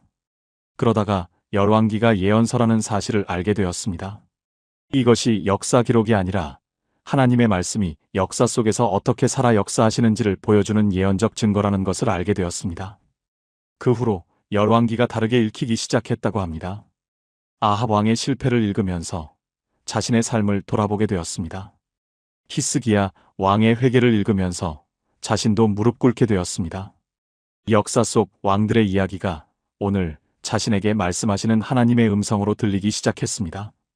사랑하는 여러분, 히브리어 성경의 예언서 배열은 우연이 아닙니다. 하나님께서 역사의 주인이심을 선포하는 배열입니다. 여호수아부터 열왕기까지 역사책이 아니라 예언서로 읽어보십시오. 거기서 하나님의 음성이 들릴 것입니다. 이사야부터 말라기까지 단순한 미래 예측이 아니라 오늘 나에게 주시는 말씀으로 들어보십시오. 여러분의 삶을 향한 하나님의 계획이 보일 것입니다. 함께 기도하겠습니다. 역사의 주인이신 하나님 아버지, 예언서의 비밀을 열어주셔서 감사합니다. 여호수아와 사사기와 열왕기 안에서 하나님의 음성을 듣게 하소서. 역사 속에서 일하셨던 하나님이 오늘 제 삶에서도 동일하게 일하고 계심을 믿습니다. 말씀에 순종할 때 복을 주시고 떠날 때 다시 돌아오라 부르시는 그 사랑을 경험하게 하소서. 예수님의 이름으로 기도합니다. 아멘. 다음은 네 번째 비밀입니다. 성문서 케투빔의 배열에도 놀라운 비밀이 숨겨져 있습니다. 여기에 하나님 백성의 실제 삶이 담겨 있습니다. 네 번째 비밀 성문서는 삶의 현장입니다. 하나님과 동행하는 일상의 기록입니다. 네 번째 비밀은 케투빔, 곧 성문서에 관한 것입니다. 히브리어 성경의 세 번째 부분입니다. 토라가 하나님의 말씀이고 네비임이 그 말씀의 역사적 증거라면 케투빔은 무엇일까요? 케투빔은 하나님의 백성이 일상에서 그 말씀을 어떻게 살아내는지를 보여줍니다. 케투빔에는 어떤 책들이 들어 있습니까? 시편, 잠언, 욥기, 아가서, 룻기, 전도서, 에가, 에스더, 다니엘, 에스라, 느헤미야, 그리고 역대기상하. 이 책들이 성문서에 포함됩니다. 우리 성경에서 이 책들은 여기저기 흩어져 있습니다. 시편과 잠언은 시가서에 있고, 룻기는 역사서에 있고, 에스더도 역사서에 있습니다. 그런데 히브리어 성경에서는 이 책들이 모두 하나의 카테고리로 묶여 있습니다. 왜 그럴까요? 이 책들의 공통점이 있습니다. 모두 하나님 백성의 실제 삶을 다루고 있다는 것입니다. 시편은 예배와 기도의 삶입니다. 잠언은 지혜로운 일상의 삶입니다. 욥기는 고난 가운데서의 신앙입니다. 룻기는 가정과 충성의 삶입니다. 전도서는 인생의 의미를 묻는 삶입니다. 에스더는 위기 가운데서 하나님을 신뢰하는 삶입니다. 이 책들을 읽으면 성경이 하늘 위의 이야기만이 아님을 깨닫게 됩니다. 땅 위의 삶, 일상의 현장, 우리가 매일 마주하는 기쁨과 슬픔과 고민과 결단, 그 모든 것이 하나님과 관련되어 있음을 보여줍니다. 특별히 케투빔에는 5개의 두루마리, 메길롯이라고 부르는 책들이 있습니다. 아가서, 룻기, 에가, 전도서, 에스더. 이 5권입니다. 유대인들은 이 5권을 1년 중 특별한 절기에 읽습니다. 아가서는 6월절에 읽습니다. 룻기는 오순절, 곧 77절에 읽습니다. 에가는 성전이 파괴된 것을 기념하는 아부월 9일에 읽습니다. 전도서는 초막절에 읽습니다. 에스더는 불임절에 읽습니다. 이것이 의미하는 바가 무엇입니까? 성경이 일상의 절기 속에 녹아 있다는 것입니다. 한 해의 리듬 속에서 하나님의 말씀을 반복적으로 묵상하고 기억하도록 설계되어 있습니다. 잠언 3장 5절에서 6절 말씀입니다. 너는 마음을 다하여 여호와를 신뢰하고 내 명철을 의지하지 말라. 너는 범사에 그를 인정하라. 그리하면 내 길을 지도하시리라. 이 말씀이 성문서의 정신을 잘 보여줍니다. 범사에, 곧 모든 일에 하나님을 인정하라. 신앙은 주일에만 하는 것이 아닙니다. 월요일 아침 출근길에도, 화요일 점심 식사 중에도, 수요일 밤 잠들기 전에도 일상의 모든 순간이 하나님과의 동행입니다. 성문서는 바로 이것을 가르칩니다. 그리고 또 하나 중요한 사실이 있습니다. 케투빔의 맨 앞에 시편이 있습니다. 예수님께서 누가복음 24장에서 시편의 날을 가리켜 기록된 것이라고 말씀하셨을 때 이 케투빔 전체를 가리키신 것입니다. 시편이 케투빔을 대표하기 때문입니다. 시편은 하나님 백성의 기도요 찬양입니다. 150편에 달하는 이 시들은 인간이 경험할 수 있는 거의 모든 감정을 담고 있습니다. 기쁨과 감사, 슬픔과 애통, 두려움과 절망, 분노와 억울함, 그 모든 것을 하나님 앞에 쏟아놓는 솔직한 기도들입니다. 시편이 케투빔의 맨 앞에 있다는 것은 무엇을 의미할까요? 삶의 모든 영역에서 기도가 먼저라는 것입니다. 일을 시작하기 전에, 결정을 내리기 전에, 문제에 직면했을 때 먼저 하나님 앞에 나아가라는 것입니다. 인천에 사시는 55세 정미영 권사님 이야기입니다. 이분은 두 아들을 키우시는 어머니입니다. 큰아들이 고등학교 때 심하게 방황을 했습니다. 학교도 안 가고 밤에 나가서 새벽에 들어오고 말도 안 통하고 너무 힘들어서 매일 눈물로 기도하셨습니다. 그 시기에 시편을 읽기 시작했습니다. 처음에는 시편 23편, 91편 같은 유명한 시편만 읽었습니다. 그러다가 시편 전체를 통독하기로 결심하셨습니다. 시편 13편을 읽을 때 깜짝 놀랐다고 합니다. 여호와여, 어느 때까지니이까? 나를 영원히 잊으시나이까? 다윗의 이 절규가 자신의 마음 그대로였습니다. 시편 42편을 읽을 때도 눈물이 났습니다. 내 영혼아, 내가 어찌하여 낙심하며 어찌하여 내 속에서 불안해하는가?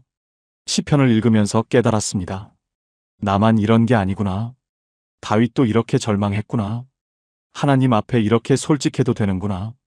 그 후로 시편이 기도의 언어가 되었습니다. 자신의 말이 막힐 때 시편의 말씀으로 기도했습니다. 3년이 지나고 큰아들이 변하기 시작했습니다. 지금은 대학생이 되어 교회 청년부에서 봉사하고 있습니다. 정미영 권사님은 이렇게 고백하십니다. 시편이 없었으면 그 시간을 어떻게 버텼을지 모릅니다. 사랑하는 여러분, 케투빔, 성문서는 우리 삶의 현장입니다. 하나님과 동행하는 일상의 기록입니다. 토라로 말씀을 받고 네비임으로 역사를 배우고 케투빔으로 삶을 살아갑니다. 오늘부터 성문서를 새로운 눈으로 읽어보십시오. 시편으로 기도하시고 잠언으로 지혜를 얻으시고 전도서로 인생을 묵상하십시오.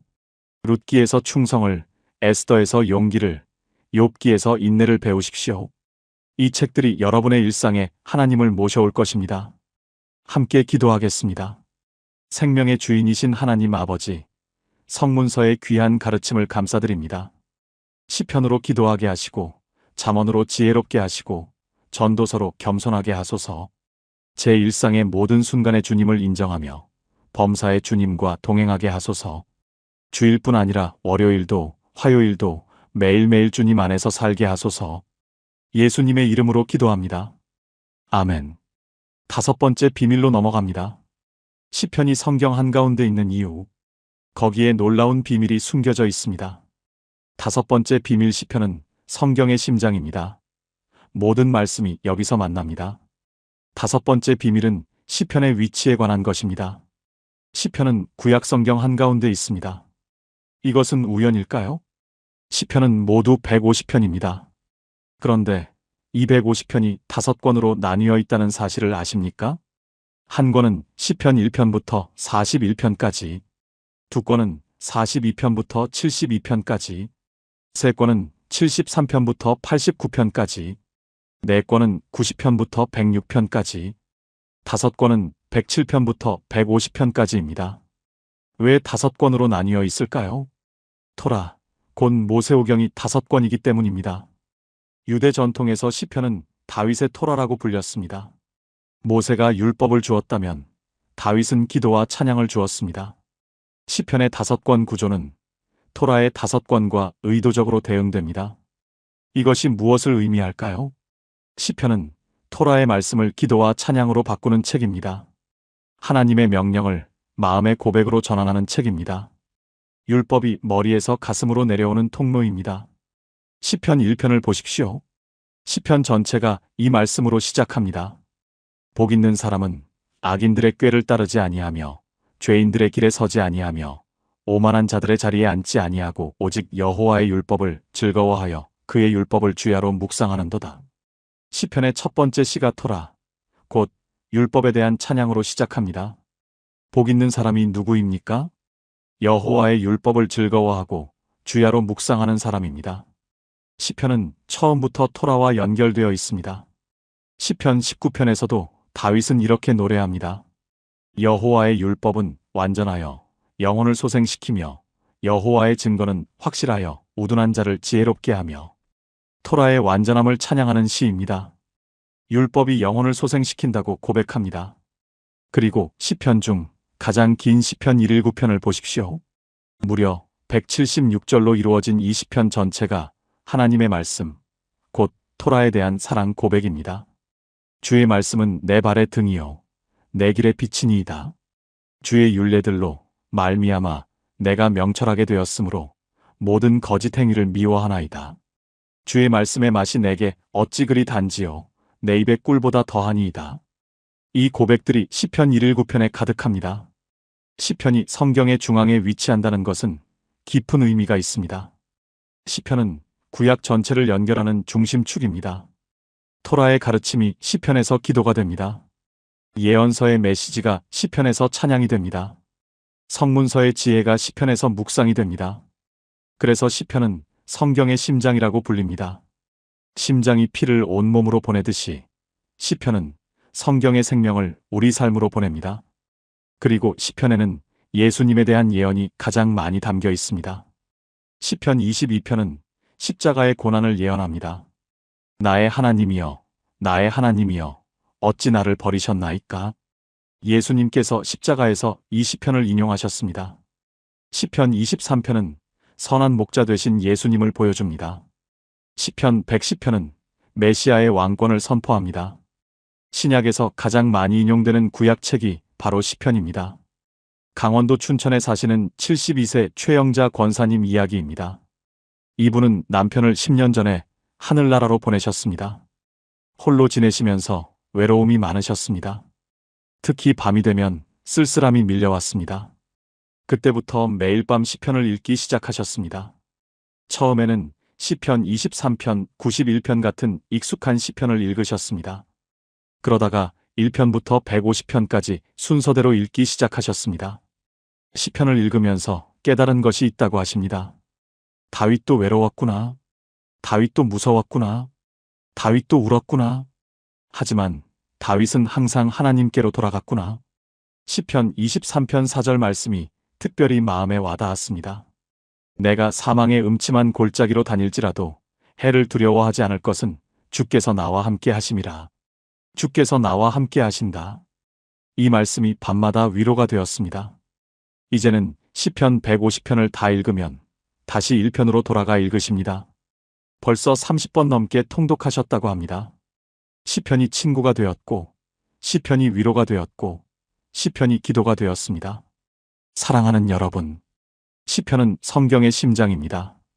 모든 말씀이 여기서 만납니다. 율법과 예언과 지혜가 모두 시편에서 기도와 찬양이 됩니다.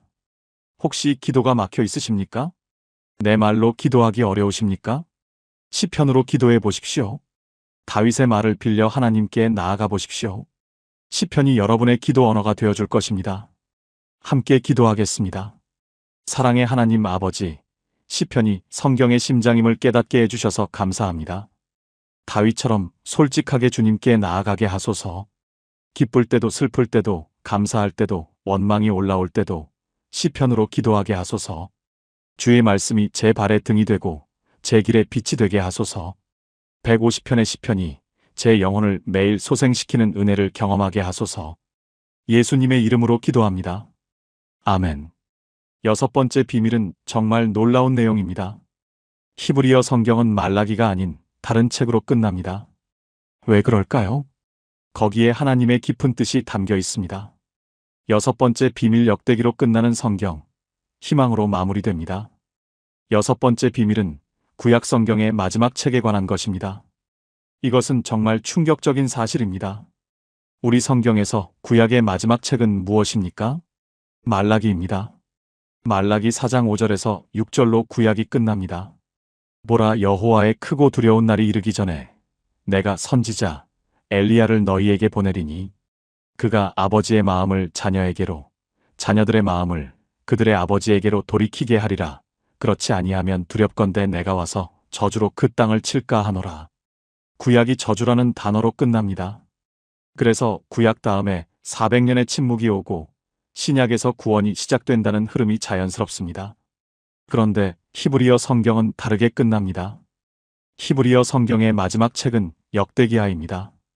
역대기하 36장 22절에서 23절로 구약이 마무리됩니다.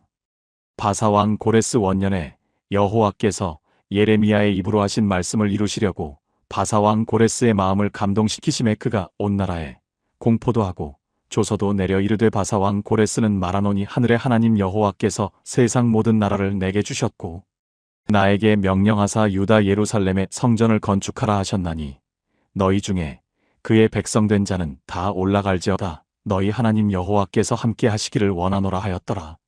완전히 다른 분위기입니다. 저주가 아니라 회복으로 끝납니다. 심판이 아니라 희망으로 마무리됩니다. 올라갈지어다. 하나님께서 함께 하시기를 원하노라. 이것이 히브리어 성경의 마지막 말씀입니다. 왜 이렇게 다를까요? 왜 유대인들은 역대기를 맨 마지막에 배치했을까요? 여기에 깊은 신학적 의도가 있습니다. 히브리어 성경은 희망으로 끝나도록 설계되어 있습니다. 바벨론 포로에서 돌아오라는 명령, 예루살렘을 다시 세우라는 부르심, 하나님께서 함께 하시겠다는 약속. 이것이 구약의 마지막 메시지입니다. 역대기가 맨 마지막에 있다는 것은 또 다른 의미가 있습니다. 역대기는 아담부터 시작하는 족보로 시작됩니다. 역대기상 1장 1절. 아담, 셋, 에노스.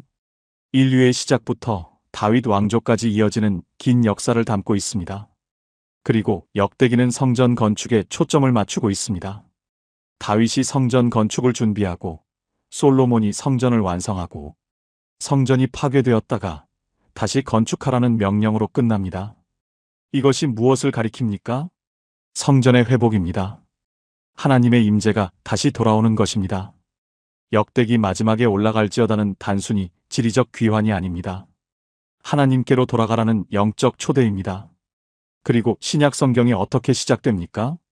마태복음 1장 1절. 아브라함과 다윗의 자손 예수 그리스도의 계보라. 족보로 시작합니다. 역대기가 족보로 시작하여 성전 재건의 희망으로 끝나고 마태복음이 족보로 시작하여 예수님을 소개합니다. 예수님께서 요한복음 2장에서 뭐라고 말씀하셨습니까? 이 성전을 헐라 내가 사흘 동안에 일으키리라. 자신의 몸을 성전이라고 하셨습니다. 역대기 끝에 성전 재건 희망이 예수님 안에서 완성됩니다. 히브리어 성경의 배열은 처음부터 예수님을 가리키도록 설계되어 있었습니다. 경상남도 창원에 사시는 61세 박준호 장로님 이야기입니다. 이분은 건축업에 종사하시는 분입니다. 평생 건물을 짓는 일을 하셨습니다.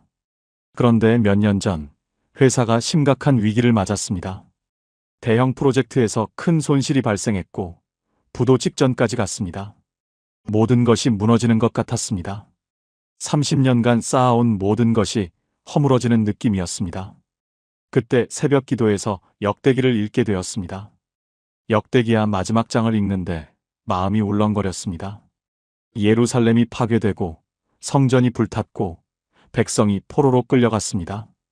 완전한 멸망이었습니다. 그런데 그 다음 구절. 바사왕 고레스 원년에 하나님께서 예레미야의 예언을 이루시려고 이방 왕의 마음을 감동시키셨습니다. 그리고 올라갈지어다. 성전을 건축하라. 그 말씀이 자신에게 주시는 말씀처럼 느껴졌습니다. 지금은 무너졌지만 다시 세울 수 있다. 하나님께서 함께 하신다. 그 새벽 무릎 꿇고 울며 기도했습니다. 주님, 저도 다시 세우게 해주세요. 함께 해주세요. 기적이 일어나기 시작했습니다. 포기했던 채권이 회수되었고 새로운 프로젝트가 들어왔습니다. 1년 만에 회사가 정상화되었습니다. 지금은 오히려 더 튼튼한 회사가 되었습니다. 박준호 장로님은 이렇게 고백하십니다. 역대기 마지막 구절이 제 인생을 바꿨습니다. 무너져도 다시 세우시는 하나님, 함께 하시는 하나님을 만났습니다. 사랑하는 여러분, 히브리어 성경은 희망으로 끝납니다. 저주가 아니라 회복으로, 심판이 아니라 부르심으로 마무리됩니다. 올라갈지어다. 하나님께서 함께 하시기를 원하노라. 혹시 지금 무너진 것이 있으십니까? 삶이 폐허처럼 느껴지십니까? 관계가 파괴되었습니까? 건강이 무너졌습니까? 꿈이 산산조각 났습니까?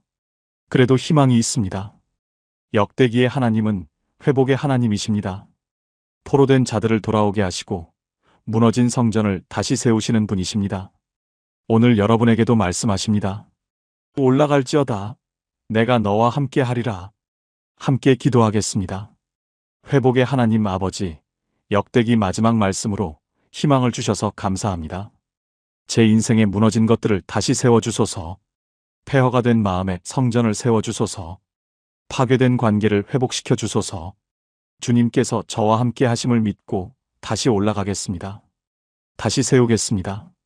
주님과 함께 다시 시작하겠습니다. 예수님의 이름으로 기도합니다. 아멘. 이제 마지막 7번째 비밀입니다. 구약 성경 전체의 배열이 결국 누구를 가리키고 있는지. 가장 놀라운 비밀을 열어보겠습니다. 일곱 번째 비밀, 모든 배열이 예수님을 가리킵니다. 구약은 메시아를 향한 긴 여정입니다. 마지막 일곱 번째 비밀입니다. 이것은 구약 성경 배열의 가장 핵심적인 비밀입니다. 지금까지 우리는 6가지 비밀을 살펴보았습니다. 세 부분으로 나뉜 구조, 토라가 맨 앞에 있는 이유, 예언서의 다른 배열, 성문서의 삶의 현장, 시편이 중앙에 있는 이유, 역대기로 끝나는 희망. 이 모든 것이 하나의 방향을 가리키고 있습니다. 바로 예수 그리스도입니다. 예수님께서 직접 이것을 말씀하셨습니다. 누가복음 24장 27절입니다. 이에 모세와 모든 선지자의 글로 시작하여 모든 성경에 쓴 바 자기에 관한 것을 자세히 설명하시니라. 부활하신 예수님께서 엠마오로 가는 두 제자에게 나타나셨습니다. 그리고 모세의 율법부터 모든 선지자의 글부터 모든 성경에서 자기에 관해 기록된 것을 설명해 주셨습니다. 구약 전체가 예수님에 관한 것이었습니다. 요한복음 5장 39절에서도 예수님은 말씀하셨습니다.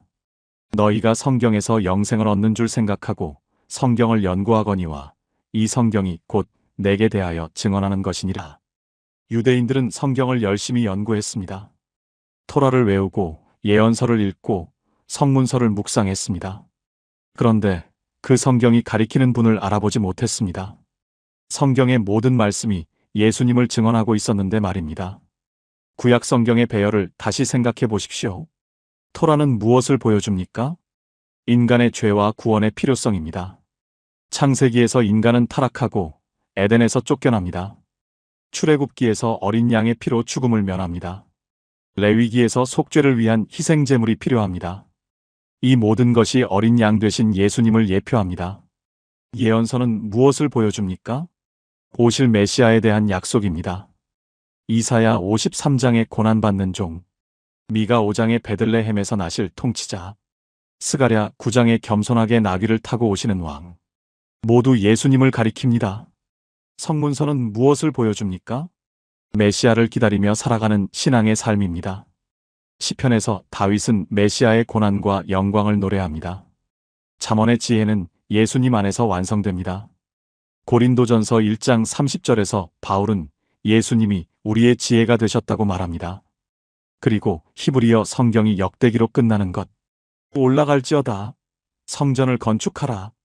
이것은 참 성전이신 예수님을 향한 초대입니다. 구약 성경 전체가 예수님을 향해 달려갑니다. 아담의 타락부터 역대기의 회복 명령까지 모든 배열이 한 분을 가리킵니다. 세상 죄를 지고 가는 하나님의 어린 양, 영원한 대제사장, 다윗의 후손이요 다윗의 주인, 만왕의 왕, 예수 그리스도. 마태복음 1장의 족보가 왜 그렇게 길까요? 아브라함부터 예수님까지 42대를 기록하는 이유가 무엇입니까? 구약 전체의 역사가 이분을 위해 준비되었음을 보여주기 위함입니다. 모든 역사가 예수님을 향해 흘러왔습니다. 서울 강남에 사시는 48세 이현주 집사님 이야기입니다. 이분은 대기업에서 임원으로 일하시는 분입니다. 교회에 오래 다니셨지만 솔직히 구약 성경은 잘 모르셨다고 합니다. 신약 위주로 읽으셨고 구약은 어렵고 옛날 이야기 같았습니다. 2년 전 한 성경 세미나에 참석하게 되었습니다. 구약 성경에서 예수님 찾기라는 주제였습니다. 처음에는 별 기대 없이 갔습니다. 그런데 첫 시간부터 눈이 번쩍 뜨였습니다. 창세기 3장의 여자의 후손이 예수님이라는 것, 아브라함이 이삭을 바치려던 모리아 산이 예수님이 십자가 지신 골고다라는 것, 유월절 어린 양의 피가 예수님의 보혈이라는 것, 레위기의 대속죄의 의식을 배울 때 눈물이 났습니다. 대제사장이 지성소에 들어가 속죄하는 그 장면, 그것이 예수님께서 하늘 지성소에 들어가신 것을 예표한다는 것, 히브리서 9장 말씀이 완전히 새롭게 이해되었습니다. 그 후로 구약 성경이 다르게 읽히기 시작했습니다. 어디를 읽어도 예수님이 보이기 시작했습니다. 요셉의 이야기에서 예수님을 보았습니다. 형제들에게 버림받고 이방 땅에서 고난받고 결국 세상을 구원하신 분. 다윗의 이야기에서 예수님을 보았습니다. 선한 목자, 겸손한 왕, 하나님의 마음에 합한 자. 이현주 집사님은 이렇게 고백하십니다. 이제 구약 성경이 보물창고가 되었습니다. 어디를 읽어도 예수님이 계십니다. 이 기쁨을 어떻게 표현해야 할지 모르겠습니다. 사랑하는 여러분, 구약 성경의 모든 배열이 예수님을 가리킵니다. 토라도, 예언서도, 성문서도 처음부터 끝까지 예수 그리스도를 증거합니다. 오늘부터 구약 성경을 읽으실 때 예수님을 찾아보십시오. 창세기에서 예수님을 찾으시고, 레위기에서 예수님을 발견하시고, 시편에서 예수님을 만나십시오. 그때 구약이 살아있는 말씀으로 다가올 것입니다. 그때 성경 전체가 하나의 이야기로 연결될 것입니다. 그 이야기의 주인공은 예수님이십니다. 함께 기도하겠습니다. 영광의 주 예수 그리스도, 성경 전체가 주님을 가리키고 있음을 깨닫습니다. 구약의 모든 말씀이 주님을 향해 달려가고 있었습니다. 토라에서 주님을 보게 하시고, 예언서에서 주님을 듣게 하시고, 성문서에서 주님과 동행하게 하소서. 창세기부터 말라기까지, 아니 역대기까지 모든 말씀에서 주님을 만나게 하소서. 성경을 읽을 때마다 주님의 얼굴을 보게 하시고 주님의 사랑을 느끼게 하소서. 예수님의 이름으로 기도합니다. 아멘. 통합기도문. 지금까지 구약 성경 배열에 숨겨진 7가지 비밀을 함께 나누었습니다. 이 모든 말씀을 하나의 기도로 드리겠습니다. 함께 기도하시겠습니까? 전능하신 하나님 아버지, 오늘 구약 성경의 놀라운 비밀을 열어주셔서 감사합니다. 그동안 어렵고 지루하게만 느껴졌던 구약 성경이 이제 새롭게 보이기 시작합니다. 토라, 네비임, 케투빔, 세 부분으로 나뉜 성경의 구조 안에 주님의 완벽한 설계가 있음을 깨달았습니다. 토라가 기초가 되고, 예언서가 역사를 증거하고, 성문서가 삶을 인도합니다. 율법서 5권이 맨 앞에 있는 것은 주님의 말씀이 모든 것의 기초이기 때문입니다. 레위기도, 민수기도, 신명기도 다시 읽겠습니다. 그 안에서 예수님의 그림자를 발견하겠습니다. 역사서가 예언서에 포함된 것은 역사의 주인이 하나님이시기 때문입니다. 여호수아부터 열왕기까지 역사 속에서 말씀하시는 주님의 음성을 듣겠습니다. 성문서는 삶의 현장입니다.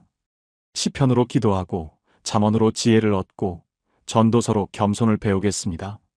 매일의 삶 가운데서 주님과 동행하겠습니다. 시편이 성경의 심장임을 고백합니다. 다윗처럼 솔직하게, 담대하게, 간절하게 주님께 나아가겠습니다. 150편의 시편이 제 영혼을 매일 소생시키게 하소서. 역대기로 끝나는 히브리어 성경의 희망을 붙듭니다. 무너져도 다시 세우시는 하나님, 함께 하시는 하나님, 올라갈지어다. 이 부르심에 응답하겠습니다. 그리고 무엇보다 모든 배열이 예수님을 가리키고 있음을 깨달았습니다. 구약 전체가 메시아를 향한 긴 여정이었습니다. 이제 그분을 알았으니 어디를 읽어도 예수님을 찾겠습니다. 창세기에서도, 레위기에서도, 시편에서도, 역대기에서도 주님의 얼굴을 보겠습니다. 오늘 이 말씀을 들은 모든 분들의 성경 읽기가 완전히 바뀌게 하소서. 어렵던 구약이 보물창고가 되게 하소서. 지루하던 족보가 감동으로, 건너뛰던 율법서가 생명으로 다가오게 하소서. 이 모든 말씀을 주님의 은혜로 받고 주님의 영광을 위해 살아가겠습니다. 살아계신 예수 그리스도의 이름으로 기도합니다. 아멘. 마무리. 사랑하는 여러분, 오늘 구약 성경 배열에 숨겨진 7가지 비밀을 함께 나누었습니다. 첫째, 구약은 원래 세 부분으로 나뉘어 있었습니다. 토라, 네비임, 케투빔. 둘째, 토라가 맨 앞에 있는 것은 말씀이 모든 것의 기초이기 때문입니다. 셋째, 역사서가 예언서에 포함된 것은 역사가 하나님의 음성이기 때문입니다. 넷째, 성문서는 하나님과 동행하는 일상의 기록입니다. 다섯째, 시편은 성경의 심장으로 모든 말씀이 여기서 만납니다. 여섯째, 히브리어 성경은 역대기로 끝나며 희망으로 마무리됩니다. 일곱째, 모든 배열이 예수 그리스도를 가리킵니다. 이 7가지 비밀을 아는 것과 모르는 것은 하늘과 땅 차이입니다. 지도 없이 낯선 도시를 헤매는 것과 완벽한 지도를 들고 여행하는 것의 차이입니다. 오늘 여러분은 그 지도를 손에 쥐셨습니다. 이제 구약 성경이 다르게 읽힐 것입니다. 레위기가 더 이상 지루하지 않을 것입니다. 열왕기가 더 이상 복잡하게만 느껴지지 않을 것입니다. 시편이 더 깊이 다가올 것입니다. 그리고 어디를 읽어도 예수님이 보일 것입니다. 오늘 이 말씀이 여러분의 마음에 닿았다면 지금 댓글에 아멘으로 고백해 주세요. 그리고 오늘 나눈 7가지 중에서 가장 마음에 와닿은 것이 무엇인지 한 줄로 남겨주시면 감사하겠습니다. 여러분의 그 고백이 누군가에게 큰 은혜가 될 것입니다. 이 말씀이 필요한 분이 주위에 계시다면 공유해 주십시오. 더 많은 분들이 구약 성경의 비밀을 알고 말씀의 깊은 은혜를 경험하시기를 바랍니다. 하나님 아버지께서 여러분의 성경 읽기를 축복해 주시기를 기도합니다. 오늘부터 구약 성경이 새롭게 열리는 놀라운 경험을 하시기를 축복합니다. 말씀 안에서 예수님을 만나고 그분의 사랑을 깊이 경험하시기를 축복합니다. 여러분의 삶 위에 하나님의 은혜와 평강이 넘치시기를 주님의 이름으로 축복합니다. 감사합니다. 감사합니다. 감사합니다. 감사합니다. 감사합니다. 감사합니다. 감사합니다. 감사합니다.